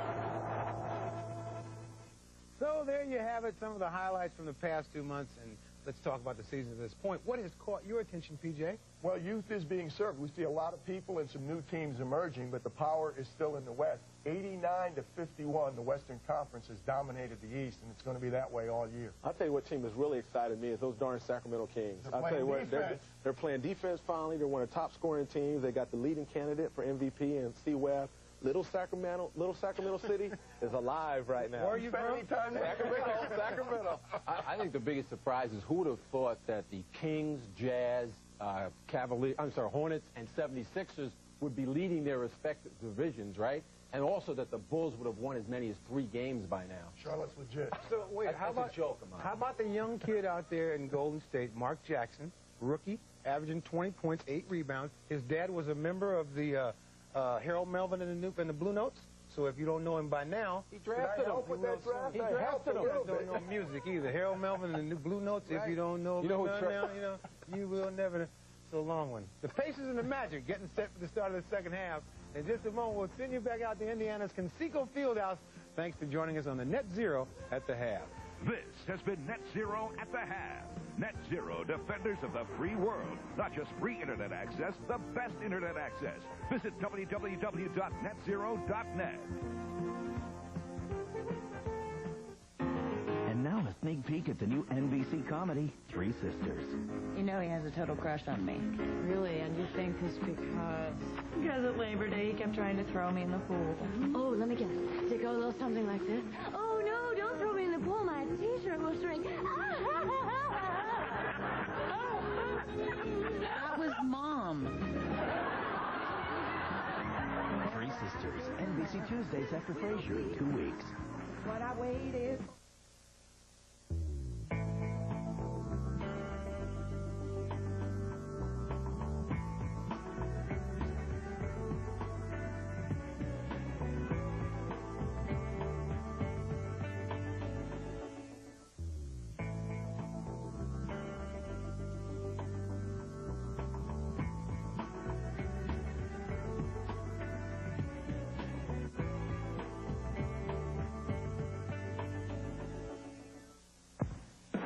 When you've got a big job on your hands, you need something that's as tough as you are. Like the 2001 Chevy Silverado, the truck. Now, make your money count on the 2001 Chevy Silverado half-ton extended cab with as low as 1.9% APR, giving you $26.07 in average finance savings. That's 1.9% APR. So make your money count at your local Chevy dealer today. Have a safe and happy holiday season from NBC 41 News. Halftime at Conseco Fieldhouse with the Indiana Pacers rallying toward the end of the half to lead Orlando 54-50. And fueling that rally by Indiana was Jalen Rose and Reggie Miller. Their two big guns got going. Tom, the theme for the Indiana Pacers this year is development and growth of the new young players. But when it comes down to winning the games, it's always going to come back to Jalen Rose and Reggie Miller. They have the star power. You combine their points, they have 29. The backcourt for Orlando, Tracy McGrady and Darrell Armstrong, they only have 26, and that's the difference in the game. Well, that's the difference in the game, but you also have to remember that in the first half, there were some things that worked very well for the Orlando Magic, and it was a fast break. They've got to get back to that fast break basketball and make sure that their bench can continue to make a positive contribution. And the leading scorers in that first half. Of course, Tracy McGrady had the big half for Orlando. And for Indiana, it was Jalen Rose with 16 and Reggie Miller 13. 9 of them in the last 4 minutes of the half. McGrady leading all scorers with 23. 4-point game, third quarter, when we return to Indianapolis. When cold winds begin to blow and storm clouds start to grow, don't let With its legendary four-wheel drive capability, drive you to despair, just make an angel. Jeep Grand Cherokee can go where no ordinary 4x4 can. This is the season to visit your local Jeep dealer. I think the creativity comes from within. I think everybody's born with creativity, but I believe it's the trust in yourself and the trust in your emotions to talk to yourself, so to speak, to become your own psychologist, to let your emotions out on a piece of paper, to not be afraid of anything, not be afraid of what people think, not be afraid of what people may say, to just be yourself. And I think that's something that's rare nowadays. And now, a sneak peek at the new Tuesday comedy, Three Sisters. Go ahead, just say it. I was right. Come on, it's 3 little words. Stephen was right. I can get you a pen and paper if you'd prefer to write it down. Fine. Congratulations on being right. One time in our entire marriage. Enjoy your sad, pathetic little victory. Feels pretty good. Three Sisters, coming to NBC Tuesdays after Frasier in 2 weeks. Hey, to the Miller clan in Riverside, California. I know you guys are sitting back eating all that turkey and having a great time. Wishing you happy holidays and Merry Christmas to everyone. And we would echo the sentiments of Reggie Miller. Happy holidays to everyone. As the Indiana Pacers trying to break a 3-game losing streak, have a 4-point lead, ready to start the third quarter.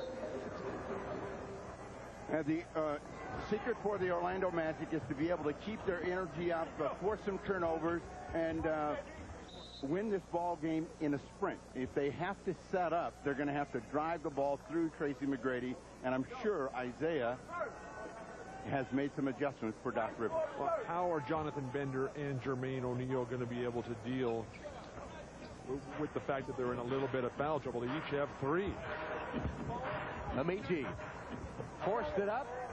Miller lost the rebound. His teammate Jermaine O'Neal was there, and they just fumbled it out of bounds. So Orlando gets another chance. But you talk about teammates, and you're never going to fault guys for the effort that Reggie Miller put out right there to try to get that ball. Reggie, though, inspirational to Jermaine O'Neal, talked him into playing a game this year. He wasn't going to play because he had a serious eye condition, and Reggie said, hey, look, can you give us a little bit? And Jermaine was able to come up with a very solid contribution. Reggie seems to have at least numbed his hand and is holding it right now in his left hand. So as long as that shooting hand is working, I think he'll stay out there. Nice pass. McGrady, no look, outlaw the finish. We have learned over the years that that's usually when Reggie comes alive, when he gets banged up. Here he is. Yes, I think he's okay. That's all it took. He ended the half on a hot note and takes up here with the first bucket of the second half. McGrady for 3. Outlaw had it for a moment. Now Rose for Indiana. Jalen Rose lobbing. Bender can't handle it, and Amici grabs it for the Magic. Beautiful decision to pull back that quick outlet to McGrady. They've done a good job of keeping Armstrong, the catalyst, under control. So he hasn't been in the open court, hasn't been able to shoot a lot of threes, and that one's short. Way short for Armstrong. Rose. Foster finally gets the handle. How about something for Orlando going to the hoop instead of settling for these three-pointers? Double team of Rose. He gets it to O'Neal. Tough shot. Foster can't follow it, and Amici battling, and Foster takes it away. Reggie Miller has been hot. Let's see if he puts it up again. 11 points in the last 2 minutes plus. Nice pass. And Foster got the roll. Now, here's a question we should pose for Bill. Tom, Jeff Foster did not play at all last year either. Did he get a longer neck, and is he standing up straighter? No, Jeff Foster has worked diligently to try to develop an NBA physique. But when you have penetration of the guards, the defenders have to collapse, particularly on a Reggie Miller. That's going to allow players like Jeff Foster to step in.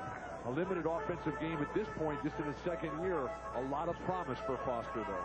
6 points, 7 rebounds for Jeff Foster. Amici lost that last one out of bounds after calling for the foul. Didn't get it. And Jalen Rose pops it in. He has 18 points. Doc Rivers is up, and he wants a 20-second timeout. And what he's going to talk about is their defensive attitude. They're allowing the ball to move too freely, and that's getting Miller and Rose too many good opportunities. The problem is their offense for Orlando. They come out just jacking up threes.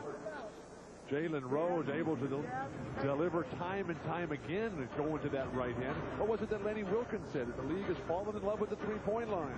Well, the league has fallen in love with the three-point line, but it's the coach's responsibility to get them off of it. As you take a look at both of these coaches and which one is more animated at this time is Doc Rivers, and he's telling his guys, you can't gamble outside and turn someone loose.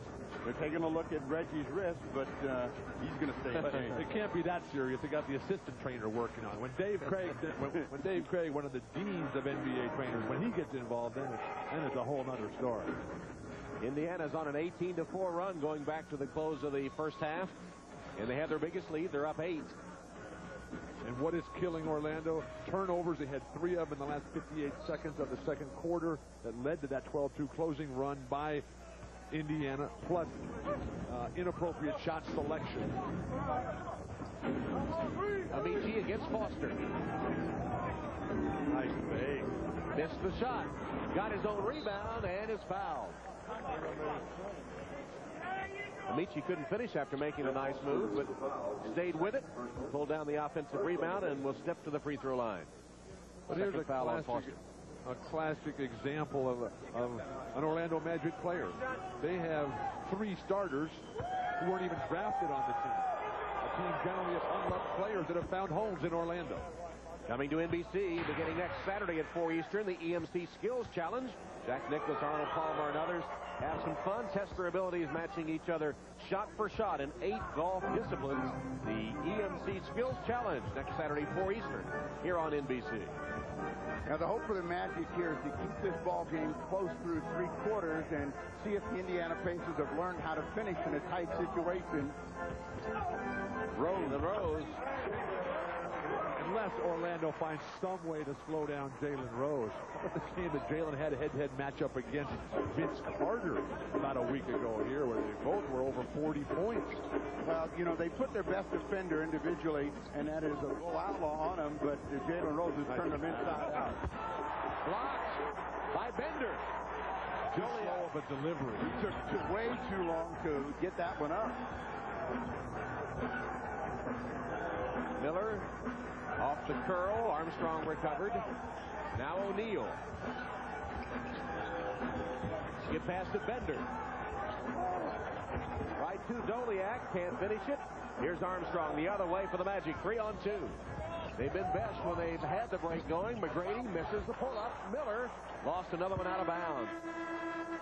Frustrated with himself, Reggie pounds that ball. The fierce competitive spirit, the drive, the beautiful passing by Orlando, denied by superior athleticism and quickness and explosiveness. Tough pass, deflected. Garrity picks it up in backcourt. O'Neal hit it. Orlando opens this quarter to 1 of 8. This is always a questionable decision, but they're going to Bo Outlaw one-on-one. He has a tough time finishing. They get a 3-second violation on him. Well, you go inside like that, and you've got your man beat. You've got to get the shot up on the glass because everybody else, particularly John Amici, that particular possession, establishing himself for offensive rebounds. But he's a player, Bo Outlaw, that lives off of other people's games. You don't go to him as a primary weapon. He can create, but better off from out in front, maybe at the high post than from the low post position. Miller for three. And McGrady takes the rebound. Tracy McGrady has 4 rebounds there. Oh, what a beautiful move. Young McGrady took it the length of the court and finger rolled it through number 25. Finally, a successful foray to the basket. 6-point Indiana lead. That's Jeff Foster asking for the ball, and they don't see him in a mismatch. Miller. Reggie Miller. Miller now with 17. Confusion on the offensive end for Indiana, but bailed out by the brilliance of Reggie Miller and Jalen Rose. McGrady. Rose staves it off Outlaw. Oh, with Tracy McGrady just gliding to the hoop here. He is right-handed. Jonathan Bender should realize that and force him away from that strong hand. O'Neal draws the double team. Bender for 3. But why would you double team O'Neal that far out on the floor? I mean, he hasn't done anything from out there to deserve a double team, and they have to pay for it. That's why Doc Rivers is calling timeout. Bender's hit both his threes. Pacers big.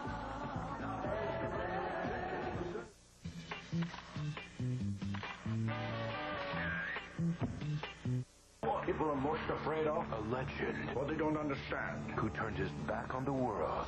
If I ask you not to say anything to anybody. An athlete with a hidden gift. And if I ask you to keep helping me with my writing? Together, they will challenge each other. Perhaps you'll amaze even me. And change the system. From the director of Good Will Hunting, Sean Connery. You're the man now, dog. Finding Forrester. Rated PG-13. Now playing in select cities. Starts January 12th everywhere. It has the DNA of giants in its sheet metal. Cars that raced on fields of honor. It has motor oil for blood and a 250 horsepower heart. Because 40 years ago, like today, there were just 2 kinds of cars on the road. Those that pass and those that get passed. Chrysler 300M, the most powerful car in its class. Now lease the 300M Consumer's Digest Best Buy for $3.99 a month. The NBA on NBC is brought to you by Coca-Cola Classic. Enjoy the holidays. By Chrysler. We're reinventing the passion for driving. And by Adidas.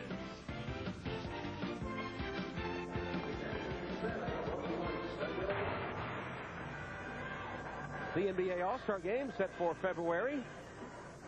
And the voting already underway. And let's take a look at the current All-Star voting. Kevin Garnett and Rasheed Wallace, that power forward position in the Western Conference is just loaded with Chris Webber and Karl Malone not on the starters. They'll definitely be on the team, though. In the East, Grant Hill and Alonzo Mourning not been factors at all this year. Alonzo out for the season with the severe kidney ailment, yet they still lead in the Eastern Conference voting. Now, Doc Rivers has got to know that the Indiana Pacers are capable of letting his team back in the game. So he's got to get them to believe that they got a chance. And a quick shot again from the perimeter by Darrell Armstrong. Well, the offense has disappeared for Orlando. They've scored 6 points here in the first 6 minutes of the third. They're playing on the road. They've been outscored 25-8 going back to the first half. And of that 25, 19 have been scored by Miller and Rose. And now Jermaine O'Neal gets into the act with a 3-point opportunity. And they were supposed to be double-teaming O'Neal and let him get too deep. He's going to spin away from the double team to get this chance to go to the free throw line in a 3-point play as Amici, who can't block shots, just puts his arms up and gets the contact from O'Neal. Well, Jermaine O'Neal just showing the promise as to why he was drafted so high coming out of high school. Foster kept it alive. Miller for 3, no good. O'Neal, another offensive rebound for Indiana. McGrady deflected it. There's the lob. O'Neal couldn't control it. Lob pass was not a good one. Well, you know he's going to use that left hand every time if he's on that side of the court and still using the left hand to try to dunk. McGrady fouled as he takes it to the rim. So let's see if McGrady has come to the point of understanding that it's his responsibility now to keep his team in contact and make the plays as you take a look at O'Neal trying to snatch and throw with the left hand. Jeff Foster just committing his third foul. So foul trouble mounting for the front line with Isaiah Thomas. Tracy McGrady's just scored 2 in the quarter. And now has 26 in the game. And coming up on TBS on Tuesday, starting at 8 Eastern, Raptors and T-Wolves and Suns and Grizzlies. That's Tuesday on TBS. Vince Carter versus Kevin Garnett. What a matchup that will be. We'll have Kevin Garnett next Saturday night.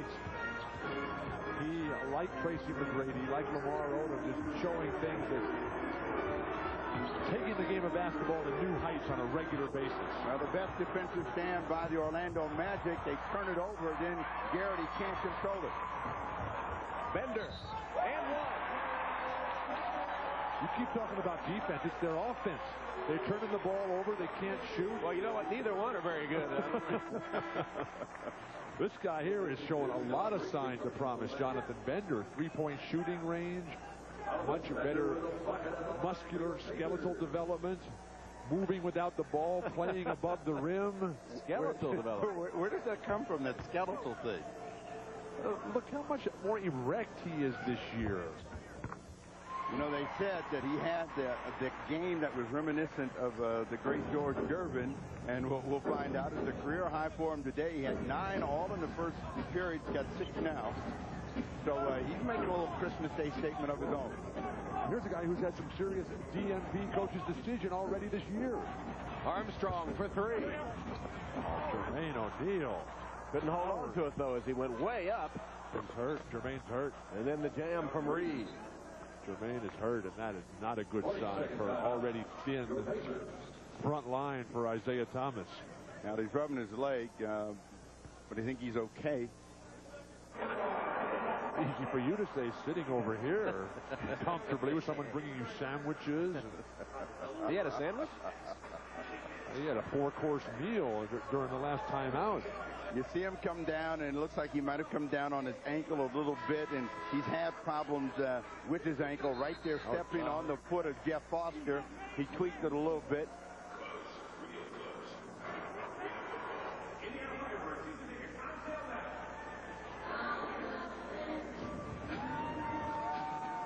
Well, you know, you look at Jermaine O'Neal, this is his 5th season, and his problem has been playing time, and he's been limited when he was in Portland. He finally got a chance to play here in Indiana, and he's beginning to do some of the things that he felt he could do when he opted to come into the pros out of high school. But that was a good trade for both teams, because Portland, they have to win right now.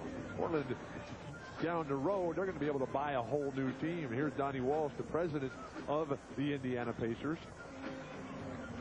Made the deal for O'Neal, who...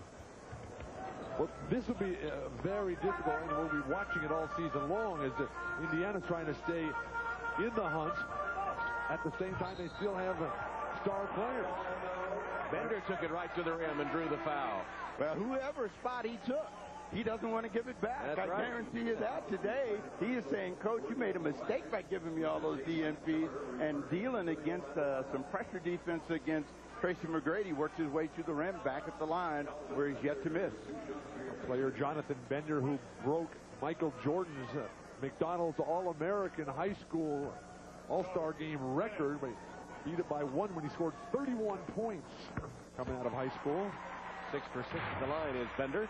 Kick off the new year with NBC as we bring you the 56th annual Toyota Gator Bowl. And quarterback Michael Vick leading Virginia Tech against the Clemson Tigers. That's the Toyota Gator Bowl, New Year's Day, 12:30 Eastern on NBC. So the leading scorer in the quarter is young Jonathan Bender with 8 for a total of 17 in the game. 8 points in the last 2.5 minutes, as a matter of fact. Great pass into McGrady, and one of the few mistakes he's made. Armstrong keeps trying. finally hits a three. Darrell Armstrong only has 6 points. Makes it 74-63 Indiana. Now, what the Magic want to do is make the Pacers more perimeter. So they've got to continue to have good pressure on the ball. Don't let the Pacers move the ball and move people as freely and easily as they have. But Indiana is sizzling right now. Orlando can't keep the pace. Jermaine O'Neal passing like Arvidas Sabonis. Rose with a three-pointer gives him 23 in the game. McGrady. And the Indiana foul, blocking foul on O'Neal, I believe. Well, they're claiming that the defense was outside the line, and that should be an offensive foul. Bo Outlaw is trying to get a technical, and he's pointing to the official. Look at the guys out on the floor as McGrady comes hard to the rim. It's called on Bender, actually, and it's his 4th foul.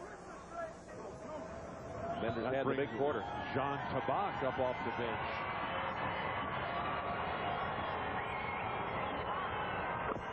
Grady sinks the first free throw. Tracy now with 28 points, and Tabak does indeed replace Jonathan Bender. John Tabak, who has some championship experience and a ring as well from the Houston Rocket days of the mid-90s, playing behind Akeem Olajuwon. He's played for Houston, Toronto, now Indiana, and also in Turkey, in Italy, and in Yugoslavia. He is Croatian and a member of the Croatian team that competed at the Atlanta Olympics. Miller in the ball game, and he'll have to deal with Jalen Rose as they double up. Get a call against Mike Miller. Now this is a serious injury because David Craig is in here. Well, he's working on his calf.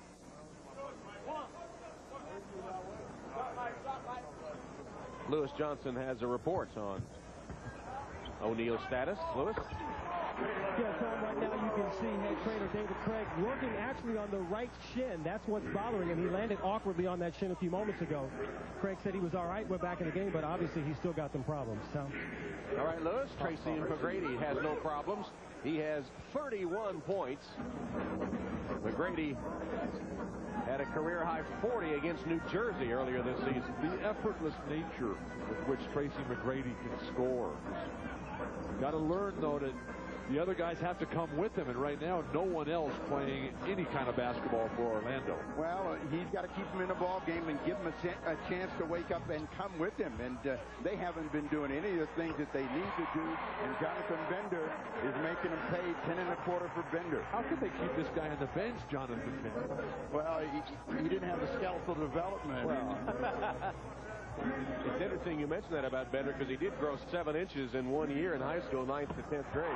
There's Foster a block, and Reed fouled by Bender.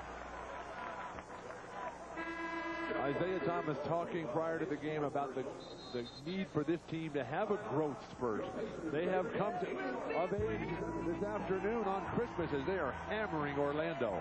Actually called that last foul on Foster. Now he has 4.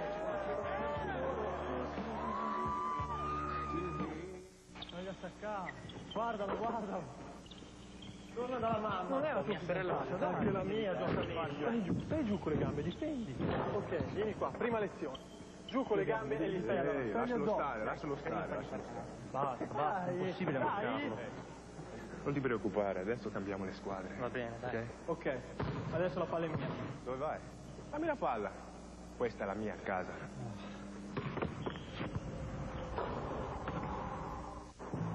Hey guys, give me a hand carrying this stuff up to the 3rd floor?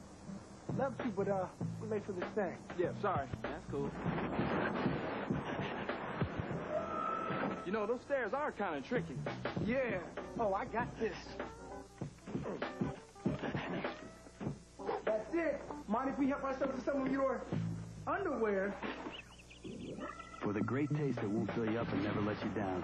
I don't need you guys to help me unpack. Make it a Bud Light. It is a thrill, a minute. But time is almost up on Toyotathon 01. Hurry to Toyota's blockbuster sales event of the year before the great values on Toyota's best are no more. You're in the driver's seat. Get get there before the thrill is gone. Toyota Palm 01. It's January 2nd at your Toyota dealer. Name some things you can't control that you wish you could. Definitely my paycheck. My hair. I know exactly what you mean. The weather. My craving for chocolate cake. You know I was going to say that myself. My taxes? Whether it's a boy or a girl. Here's something you can definitely control. You can choose the starters in the 2001 NBA All-Star Game on February 11th. Get an official Sprite NBA All-Star ballot at participating movie theaters, or vote online at NBA.com and see your top picks at NBA All-Star 2001. It's all about control. NBC Mondays. You investigate, what did you call it? Miraculous phenomena. Discover the difference between a mystery and a miracle. And this cloth is healing people. Mysterious Ways returns to Mondays with all new episodes. We've stumbled across something that's going to save millions of lives. All new Mysterious Ways next Monday at 8, 7 Central on NBC. The Indiana Pacers with a 14-point advantage, and a lot of it has come on the efforts of young Jonathan Bender here in the third quarter of play. A year ago, Bender came directly from high school to the pros, and in every practice they said this guy can shoot the basketball, and he has got the ability to take it to the rim. And this afternoon we're seeing all those skills on display, and this may be the day that he gets to stay in the starting lineup. So, Bill, a myriad display of skills here, and with the rebounding, the high-flying, shot-blocking capabilities. Here's a guy, Jonathan Bender, who's got 6 DNPs on the season. It's just mind-boggling that this guy has not gotten more time, because you're never going to develop, as we see with Jermaine O'Neal, by sitting on the bench and watching. Tom, that sounds an awful lot like he's questioning the coach. O'Neal on the bench and Bender over there now as well. Bender has 10 in the quarter. Indiana has hit 11 of 18 shots in the quarter, 61%. Bender and Rose have scored the last 12 Pacer points. And Orlando, meanwhile, only 5 of 16 in the quarter, 31% shooting. Well, you know, so much is made of teams defensively, but when they're not making shots offensively, defensively they flatten out. They don't react as quickly, and let's see if they can start picking up their reaction, covering some of these open players Indiana has out on the floor. Tough shot by Austin Crozier. Right in the face of one of the league's premier defensive players, Bo Outlaw. Reggie Miller showing what kind of defensive capabilities he has, as he is now matched up with Tracy McGrady. Crozier across the middle. Whenever he lowers that shoulder, the shot is going up. No question that he's going to jack it up as opposed to try to find someone spotting up. McGrady attacking Reggie Miller, and Reggie picks up the foul, his first. I like that. The big spleep has come alive, and he's putting some heat on Miller, and whoever faces him, he'll go to the free throw line. But McGrady is the only guy that's having an impact in the scoring column here in the quarter. 8, a chance to get to 10, and you know, you look at the final 2:13. He's got to say, I got to have the ball in my hands the rest of the third quarter. A rare miss at the free throw line. He's been hitting his free throws 74% on the season. You see how his numbers have gradually increased with playing time in his 4th season and signing the big contract to go to Orlando, leaving the Raptors and his cousin Vince Carter. Well, Isaiah Thomas was the guy that picked Tracy McGrady early on. And, but Isaiah, they could not get things going to get Tracy into the lineup at the very beginning. Turnover, Jean Tabak. But then Best takes it back as Armstrong couldn't quite handle it. Here goes Crozier again, lowering the shoulder. This time it'll cost him a foul. That's the other thing that happens when he lowers that shoulder. Isaiah Thomas pointing the other way, saying, what about what that other official was going to say? He gets waved off the call. Good deke by Don Reed. That's a fabulous call. Back to McGrady. Should be trying to drive this ball. They're leaving the whole side and baseline open. Oh, it almost rolled in. He got it back. McGrady blocked, but a foul. McGrady staying after it. A full 6'9", Tracy McGrady. The ability to shoot the ball from the perimeter makes the defenders come up on him. Then he can get to the hoop and display the phenomenal athleticism, the hanging in the air, the creativity, the imagination. Tabak committing the foul, and I thought it was unusual that Bender stayed in the game a moment ago. They corrected the foul. They did not give Bender his fourth. He still has 3. O'Neal now with 4. Well, the top number in the NBA for an individual game is 51. Jameson and Kobe Bryant both had it on the same night, and as we advance to the fourth quarter, we could see a 50-point game from McGrady. McGrady with 34. His career high is 40 earlier this season. In the old days with those fouls, you know, if a guy was having a really good game, they would just give the foul to a guy who was sitting on the bench. Backcourt pressure. Tabak makes the catch and pitches it to Rose out of trouble. Orlando trying to get back into it with some scrambling, trapping defense. Yeah, but the wrong people have the ball. So if you let Jalen Rose create or do something individually, that's what happens. He rings the bell. As soon as John Tabak had it, they should have just backed off of him and let him be the creator. 11 1/4 for Jalen Rose has 27, and here's Mike Miller. He can shoot. The rookie from the Florida Gators who went to the NCAA championship game and a loss against Michigan State last season. He's hit both his 3-point attempts, and Miller has 8. Chosen 5th overall in the draft. A remarkable display of confidence by John Gabriel in this fine young talent. 45 seconds left in the third quarter.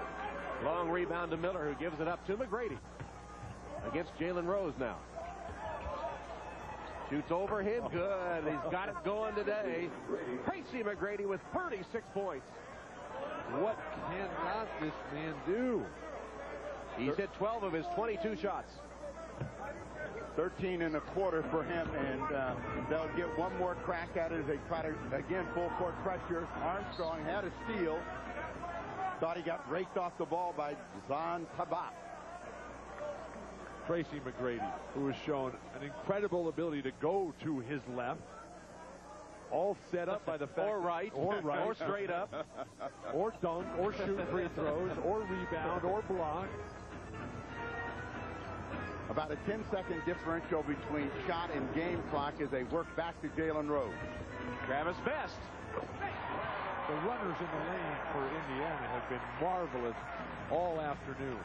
That's the first 2 points of the ball game for Best, who's had really some terrific scoring games this season. McGrady with 5 on the clock.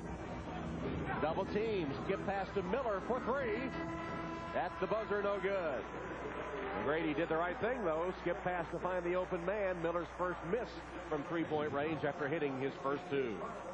So behind Jalen Rose, Jonathan Bender, and Reggie Miller, the Pacers take command in the third quarter. After 3, it's Indiana 87, Orlando 76. We'll be back after these messages and a word from your local station. You're watching the NBA on NBC. It is a thrill, a minute. But time is almost up on Toyotathon 01. Hurry to Toyota's blockbuster sales event of the year for great values on our best. Like the legendary and reliable Camry. Just one ride, and you'll know why. It's been the #1 selling car in America for 3 years in a row. Toyotathon 01. Get there before the thrill is gone. Hurry, ends January 2nd. Imagine this map is the internet, and all these streets intersect to form an information superhighway. But not everyone has access to an on-ramp. Everybody ready? Yeah. Tim Duncan and the Spurs know that technology is the fast lane to the future. Let's get online. So they've donated computers to schools in their community that connect students to a whole new world. Oh, what happened? And this will help them to cross the bridge right over the digital divide. Team up to improve your community. Catch Jay with comedy megastar Robin Williams, NBC tonight.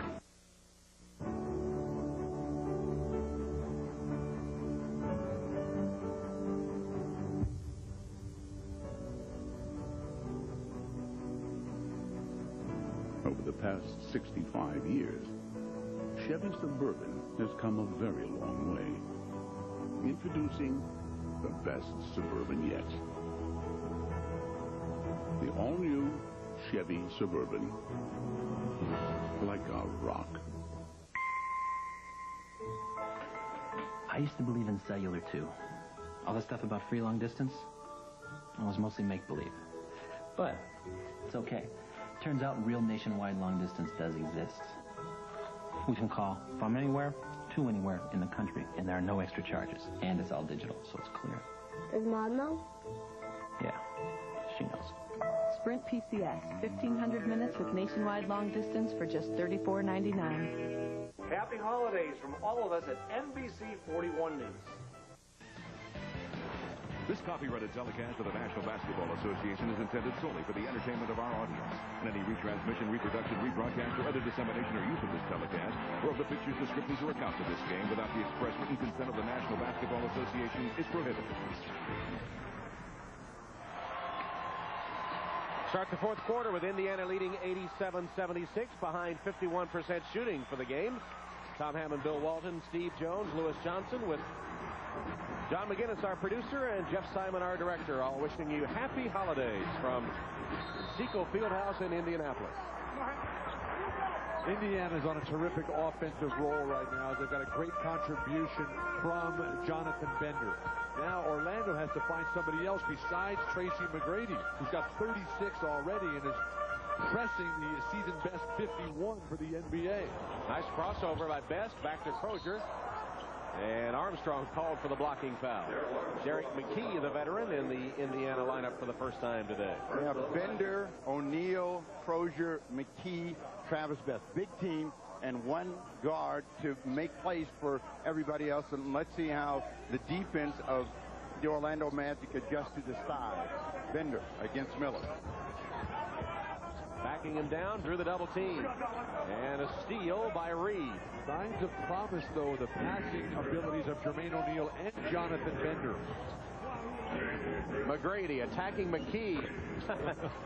Steps back and scores, and McKee got a little age on him, but he is an outstanding defensive player, too. Derek McKee has established himself as one of the premier defenders in the last 15 years in the NBA. And you go right at him, I don't care if you're hot. You've got to be very, very good, which obviously McGrady has established today. O'Neal doubled as he took up his dribble. 5 to shoot. Now, the Magic shouldn't gamble. They got to make a tough shot come up. Austin Crozier, no, came out. Well, the shooting percentage has just not been there for Austin Crozier this year, who was fabulous during last year's NBA Finals, but has not been able to produce at a similar pace this season. Look at how low he gets. He almost got through, got it back, missed it. Tracy McGrady and Outlaw keep it alive. Armstrong for 3. O'Neal chases it down. If you were to talk about what the difference in the ball game, it's the starting lineup of Indiana that has scored better than the starting lineup of the Orlando Magic. Bender has almost outscored the rest of the Orlando Magic starters, 19 to 20. Reggie and Jalen have 44 points between them. Out of control play by Mike Miller and Travis Best off to the races. He missed it. Bodies everywhere. Best gets it back. Bender hammered. Yes, they'll call that one. Looking like 10 pins the way they were flying. Mike Miller down the lane, slashing, bodies flying everywhere. Travis Best drives it out of the backcourt. Orlando says, well, if that wasn't a foul, how can this be a foul? Jonathan Bender with 2 shots for your Pacers. The young Jonathan Bender back to the free throw line. He had signed, there's Bob Delaney discussing it with Bo Outlaw. One of the great diplomats in the game, Bo Outlaw. Bender had actually signed to go to college at Mississippi State, and the prep All-American finally deciding to pass it up as a high school senior in Picayune, Mississippi, averaging 23 points, 15 rebounds, 5 blocks a game. Steve, you talked about the balanced scoring here. Jalen and Reggie have 44 points between them. McGrady and Armstrong have 42 between them. But Miller's open for 3. He was able to sneak by Bender that time and was spotted up at the three-point line for a couple of seconds before they caught him there. Well, we're entering a danger zone for the Pacers. It's now a 7-point ball game, and this lineup right here is the one that may give Orlando a chance to get back in. Harassing defense by Outlaw. Isaiah's trying to give some time to these young players to develop and grow, but how long can he go without Reggie and Jalen in the game? Turnover. Best has his shot blocked. And then they're bailed out by a foul on Armstrong as the shot clock buzzer goes off. That was a turnover by Indiana. And then at the last millisecond, Armstrong commits his 4th foul. Doc Rivers cannot believe it. The son of a former policeman in Chicago, Illinois, who knows all about truth and justice, cannot believe it was a foul. But where is the outrage in the face of injustice? Now the Pacers, they got a break, and now they get a whistle going against them. Jonathan Bender on the hook. Bender hooking Miller, called for the offensive foul.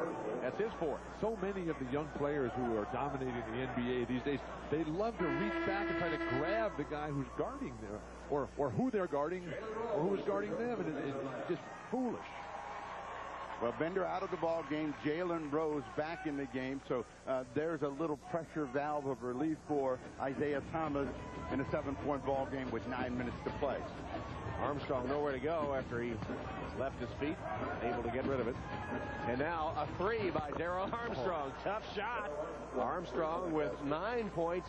And the Magic have pulled within 4. He must have heard Bill talking about that lack of balance in the backcourt. McGrady called for the foul. Thought he had tied McKee up. Called for the reach-in. And Reggie Miller is set to return to the game when we come back to Indianapolis. 4-point Indiana lead. The Blazers, the Lakers, next on NBC. They say good things come to those who wait. As long as they don't wait too long.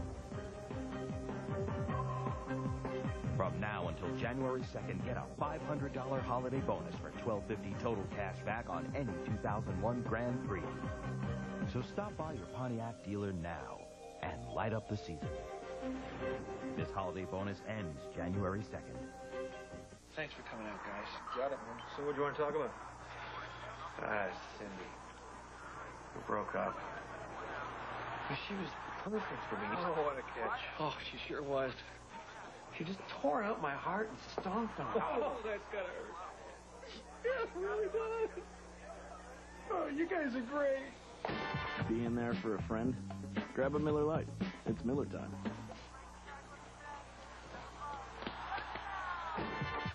They brought him to Washington to win a war. None of my friends can believe my dad's the drug czar. They arrested her husband to send a message. We need to take down one of these cartels. And they paid an informant to get the truth. It's all about the money. But the war they thought they had won is just beginning. The doll is odorless, undetectable by the dogs, undetectable by anyone. From the director of Aaron Brockovich and Out of Sight. Just shoot him in the head. Traffic, rated R. Starts Wednesday in LA and New York. January 5th everywhere. Fulfilling their prophecy, they became champions.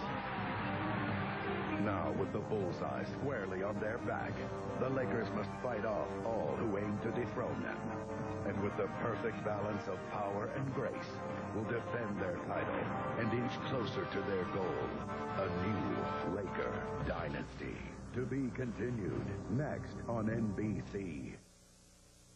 The NBA on NBC is brought to you by Miller Lite.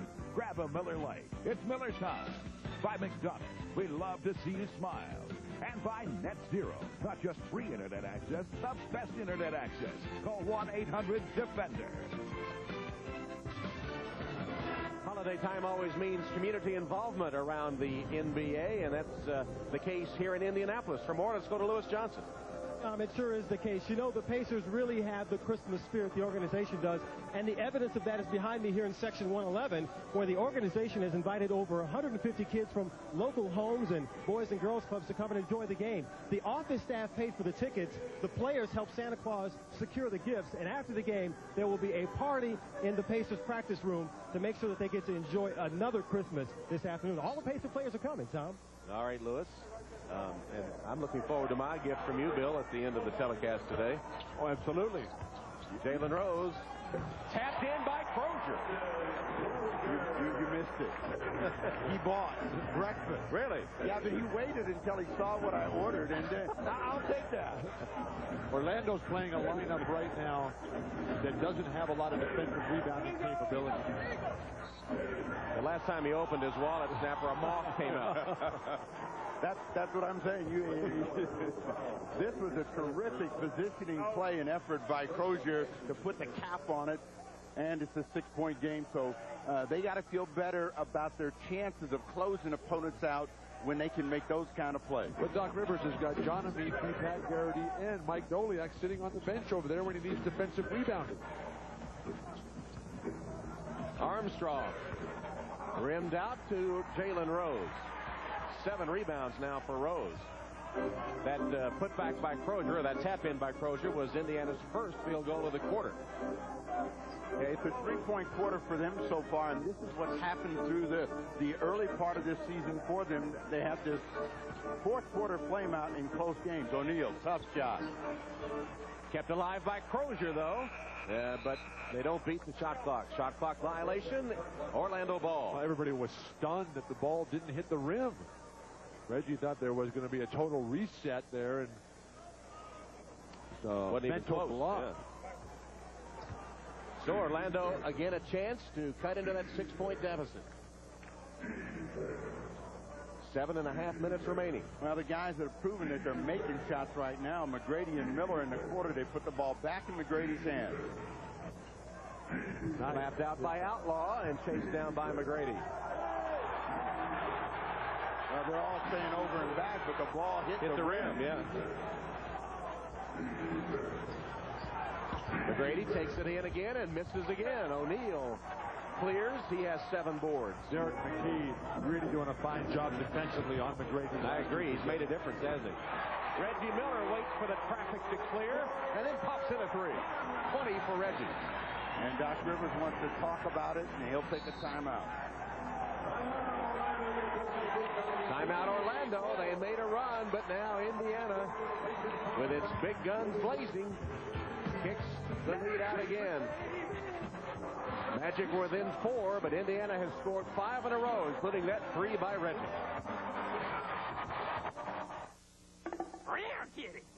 That's some grill. Oh, yeah. Ladies love the toys. Check it out. Tofu burgers. Ah, blackened. And for the final touch, Some beers are for show. imported beer. Whatever. Some beers are for real. Cool and refreshing as a mountain stream. Got another one of those? Mountain Man? Hit to the mountains of Bush. Who's thirsty? Is your internet slowing you down? Get Velocity, high-velocity internet, and push the play button on life. You ain't seen nothing yet. It's something that you're never gonna forget. This is Velocity, high-velocity DSL internet service. Experience the net like never before. Baby, you just ain't seen nothing yet. Sign up now and get $50 to spend at Amazon.com. Call 1-800-VELOCITY. Ain't seen nothing yet.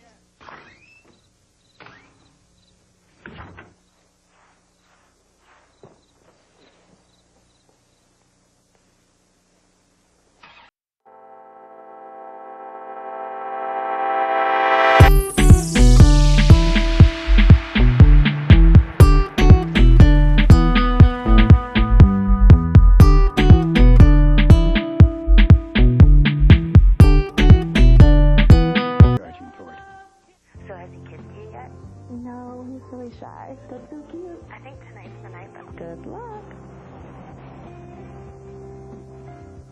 You hungry? Yeah. 2 quarter pounders with cheese.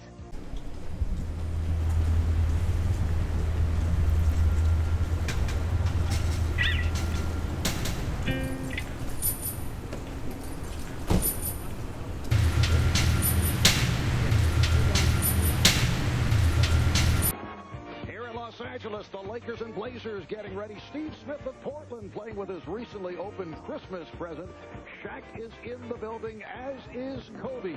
Marv Albert, Doug Collins, and Jim Gray will have it all for you following Orlando and Indiana. Now let's get back to Tom, Bill, and Steve. All right, Marv, looking forward to that rematch of the Western Finals. The Lakers and the Blazers. Wonder if they had the box lunch.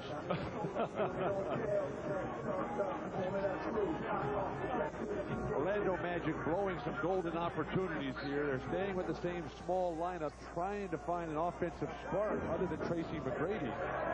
They have enough time, and if they don't panic, they can work their way back into the ball game. They're trying to get McGrady the ball down on the box so he doesn't have to work on his own, but they weren't able to do it. 6 on the clock for McGrady. McKee with a hand check foul on McGrady. But in Derek McKee's defense, he did play in an era when the hand check was legal.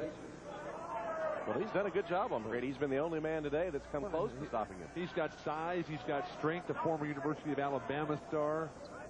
So many fine years with the Seattle Sonics before coming over here in the big trade for Dettler Shrimp. Armstrong left alone at the three-point line. No good. And O'Neal skies for the carom. He has 8 boards. Did McKee play last year when we changed the rule? Absolutely. Here's his shot. Establishing himself as the star of the game here, or at least at the fourth quarter, Derek McKee. 11-point game, and now the pressure is on the Magic to find a way to score the ball. They've got to get the ball back in the hands of McGrady, and they have to have more movement. They're taking too much time to get the shot. Good drive. McKee fouls McGrady. Tracy had missed his last 3 shots with the D from Derek. Pat Garrity into the Orlando lineup, replacing Don Reed. When you look at the new stars that are dominating the NBA, like Tracy McGrady, Kevin Garnett, Lamar Odom, all these players with incredible physical capabilities, the size that they package their skills with, we are just going to see an endless display of new highlight films for years to come.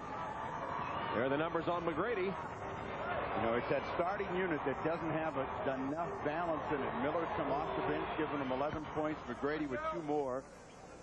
But not a single player on the Magic other than McGrady who's taken at least double-figure shot attempts. McGrady has equaled his career high with 40. Not attempts, but points.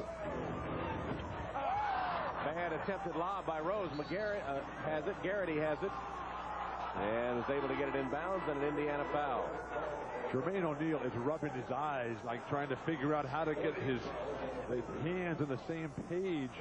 Jalen Rose has got to walk up to Jermaine O'Neal here and say, now, where would you like me to put it next time? It looked to me like a pretty good pass there. Wouldn't you rub your eyes if you missed something like that? Come up with some reason for not being able to have that snatch and throw down. Trying to come back to McGrady. Troy Hudson in the game replacing Armstrong. 11 on the clock, and McKee is playing him glove tight. That's terrific defense. McGrady now has missed 4 in a row. Gave him 4 or 5 different looks on that single defensive possession there for Derek McKee. And then he contested the shot. McGrady can't give up on it, though. They still have plenty of time to get back in it. Crozier wide open. Had a foot on the line, but missed anyway. O'Neal kept it alive momentarily. Then McGrady cradles it. Oh, Tracy McGrady says, the heck with you guys who can't get a defensive rebound. I'll have to come back and do that as well. He has 7. Against McKee. This is 1-on-5. He tried to slip a pass inside. Garrity for 3. He missed it badly. McKee rebounds. Miller on the break. Goaltending on Outlaw. Credit the basket for Reggie Miller. A rare fast break for the Pacers. And 22 for Reggie. Now think about it. The Indiana Pacers know there's only one offensive threat out there, and they are just jamming everything that McGrady is trying to do. These other guys are going to have to step up and step inside that line and make some shots. Are the Orlando Magic playing without Grant Hill? Are they running the risk of playing and overusing Tracy McGrady, who's only 21 years old? Not going to be overused at 21. Yeah. That's what I'm asking you. Well, I'm telling you, when you're 21, you can play forever. He's leading the league in minutes. The cornerstone of the franchise for the future.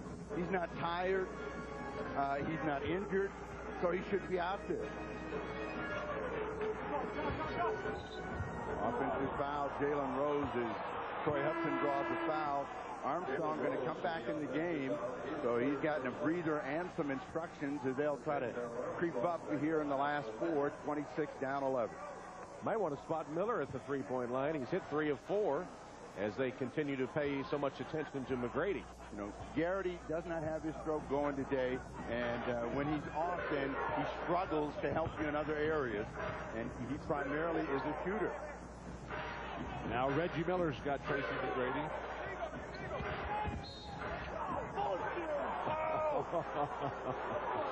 Well, I don't think Reggie liked that call.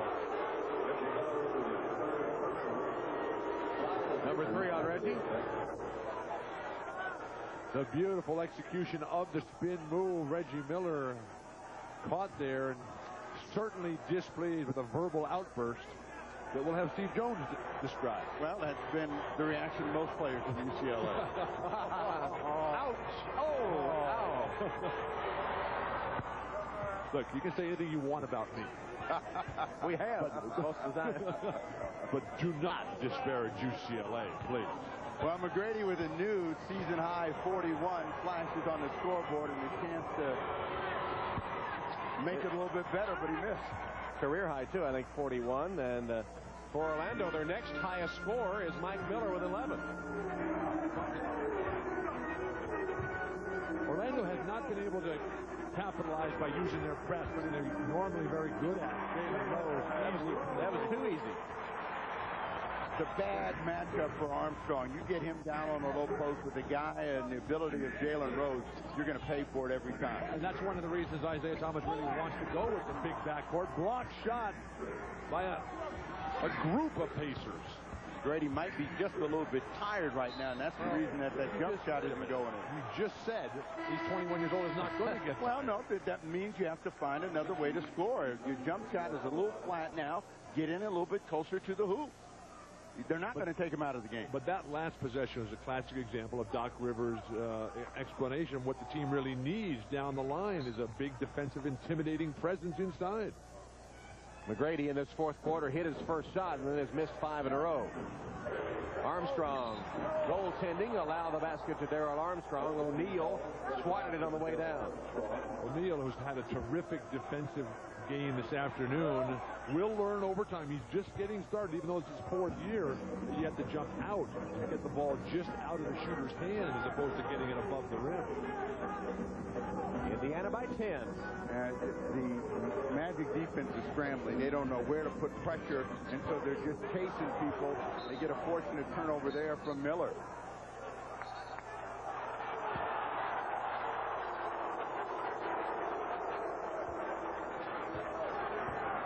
Miller arguing that the Magic player had touched it, but not so. Indiana Pacers covering up a lot of the flaws that have caused them to come out with a 12-16 record earlier this year. Traveling violation on John Amici. Amici challenging Reed and travels, or challenging O'Neal and travels. 2:55 left in this Christmas Day matchup. Pacers by 10.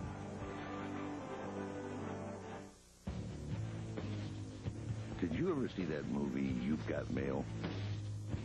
Where this guy and girl fall in love emailing each other a bunch of times?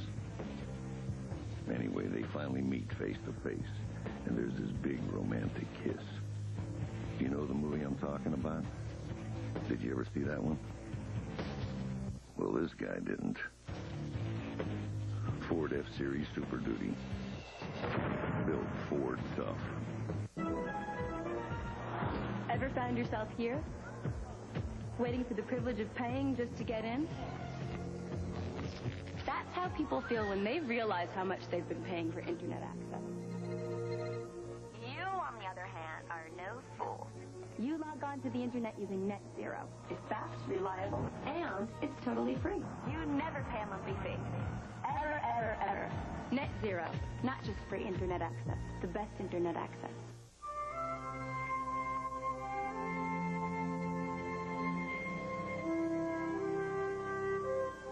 Your buddy has had a bit too much to drink. Everyone at the party is looking away. But not you. You get involved. You take away his car keys, and you get him home. Safely. So you miss a party. It sure beats missing a friend.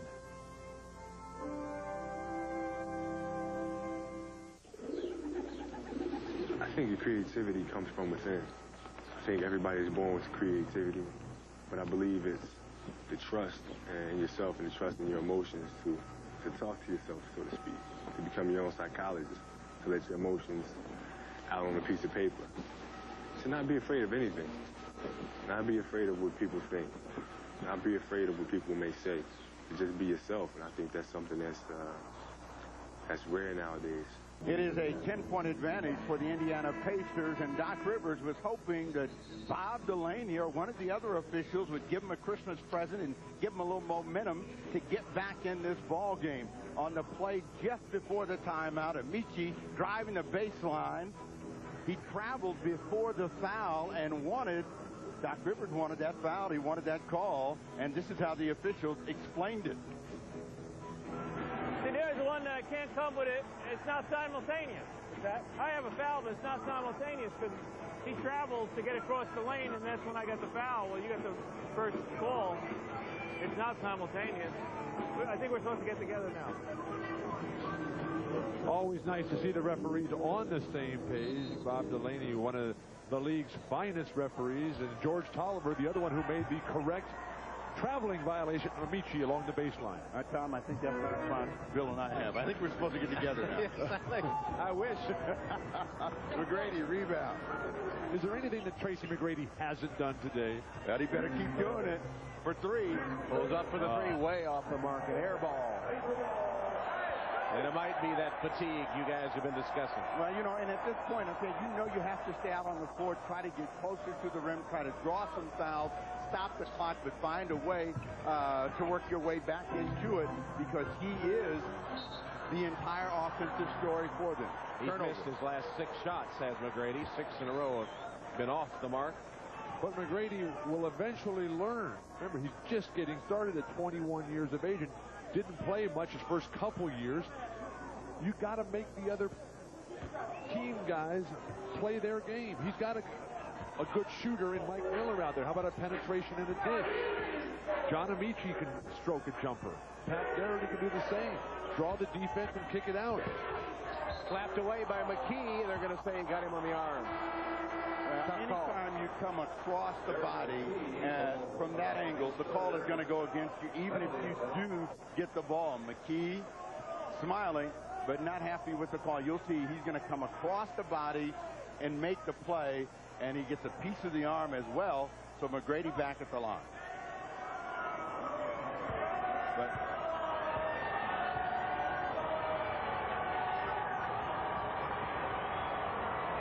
you know, the Pacers are averaging 93 points a game.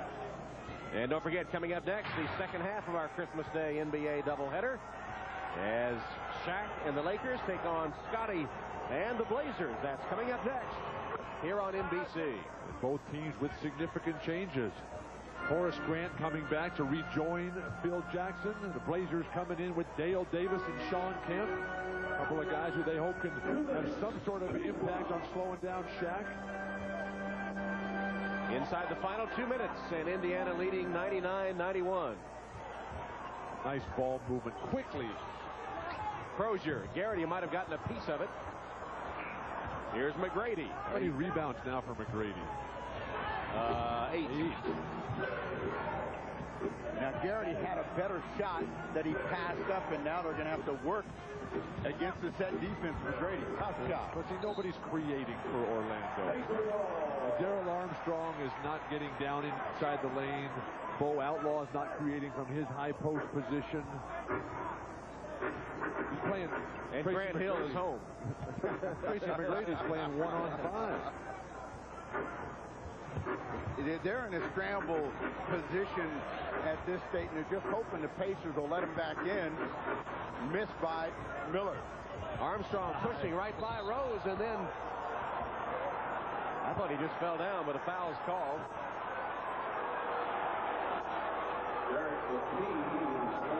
Derek McKee called for the foul. Well, we'll see him cross over. No, he just fell down. Ran up his back. So Armstrong to the free throw line.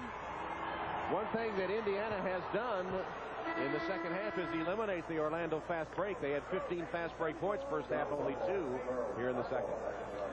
And they've come up with enough offense. You know, you score 100 points today, you're pretty much assured of victory.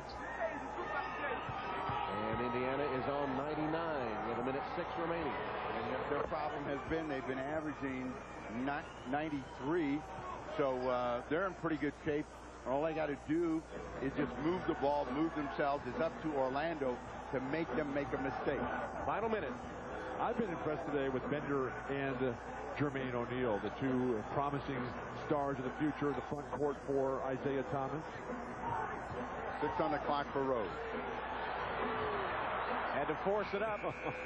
And a shot clock violation. Didn't hit the rim. Orlando gets it back, trailing by 6. Yeah, a quick score and a stop of the clock will help the Orlando Magic, and there's a timeout. We'll find out what they try to put on the drawing board when we come back.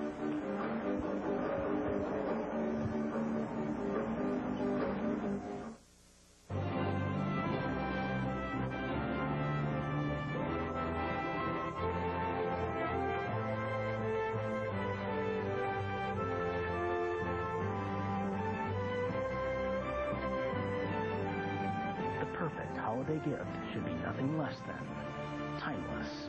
From the world of Ralph Lauren, you're just a click away. Introducing Polo.com.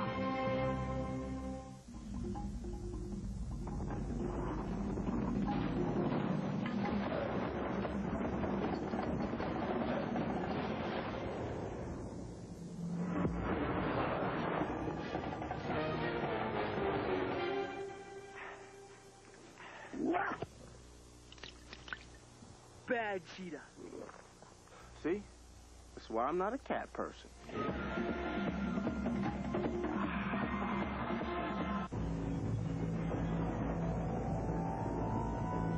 Remember the A-Team? Now there was an odd bunch of individuals. They always had some cockamamie scheme to get out of a jam. It never sounded like it would work, but of course it always did. Week after week, same time, same channel. Those were my boys. The Ford F-150 Super Cruise. Built Ford top. And now a sneak peek at the new comedy, Three Sisters. I'm waiting for a smile from the woman halter tops were made for. Can a person sit on a couch without being hit on? Apparently you can. Nora, I'm a big girl. I can handle Jake. Thank you. Three Sisters, coming to NBC Tuesdays after Frasier in 2 weeks. Jermaine O'Neal and the Indiana Pacers leading the Orlando Magic by 6 with 42 seconds remaining. Well, Orlando, they had to come with the quick 2 here. It's far too early to go for the 3. The problem is they haven't been getting anything to go down because every time Tracy McGrady's been trying to do it by himself, he's going in there 1 against 3, and they're knocking the ball away every time. You know, what they want to do is try to get them to go into the hoop and get a stop of the clock and possibly a traditional three-point play. Bo Outlaw to toss it in to Garrity. Nice screen by Bo Outlaw. McGrady takes it right to the rim and misses. Jalen Rose the other way. You got a foul here. They did everything right except finish the play. They surprised Indiana, and McGrady misses. Well, the ball was in McGrady's hands, but it was a beautiful designation of how to get it to him. Nice screen by Bo Outlaw initially, and then he ran a little curl and came right down the lane. A good look at it, but the shots have not fallen in the fourth quarter for Tracy McGrady. 31.5 seconds left as Jalen Rose hits the century mark for the Pacers and increases the lead to 7. 30 points for Jalen Rose today with 8 rebounds and 5 assists. So they take Bo Outlaw in, try to bring Monty Williams in for some more offense. But now, who's going to get a defensive rebound? At this stage, Bill. At this stage. I don't think that that's a concern. I think they need you've got to get the ball. They got to score. They got to score 9 points to win the game. 31 now for Jalen Rose. Nice strip away. Derek McKee, who's been a fabulous defensive force throughout this fourth quarter, once again. McKee came in to take up the defense on Tracy McGrady in the fourth quarter and has shut him down effectively. This is a big win for the Indiana Pacers. It stops some of the bleeding. They had been struggling. It'll give them some new life, a big win at home. What do you want to say? You picked the winner? No. They needed this win because their next game at Miami on Wednesday. Then they come home next Saturday, host San Antonio, and then they go on the road for a 6-game in 9-day trip. So that's a big victory here today for Isaiah Thomas and the Pacers. Outlaw is back, and Tracy McGrady will go to the bench, having scored a career-high 43, but missing his last 7 shots from the floor. As the fans leave, Doc Rivers realizes that the game is over, and he takes his star out, best with 2. 45 minutes for Tracy McGrady, again leading the NBA in minutes per game. Magic having trouble getting the ball in bounds. And for the Pacers, good balanced scoring. Rose with 31, Miller with 22, and Bender with 20. Have you noticed a correlation between the balanced team game versus the individual performance and winning over the years?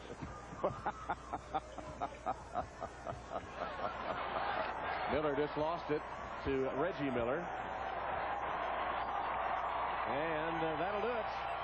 As the final seconds will tick away, and the Indiana Pacers have snapped a 3-game losing streak, a 3-game home losing streak, and have come from behind to defeat the Orlando Magic. Final score, the Indiana Pacers 103 and the Orlando Magic 93. Coming up next, a rematch of the 2000 Western Conference Finals. The Trailblazers take on the Lakers. For Bill Walton, Steve Jones, and Lewis Johnson, Tom Hammond saying so long. Now we send you to Ahmad Rashad in the New York studio. All right, thanks, Tom. Back in New York with Kevin, PJ, and Peter. We'll send you out to Los Angeles for the Lakers-Blazers game in just a moment. But before that, let's talk about the first game. Kevin? I'll tell you what, Isaiah got his development players to play well today. Bender played well. Real smooth line.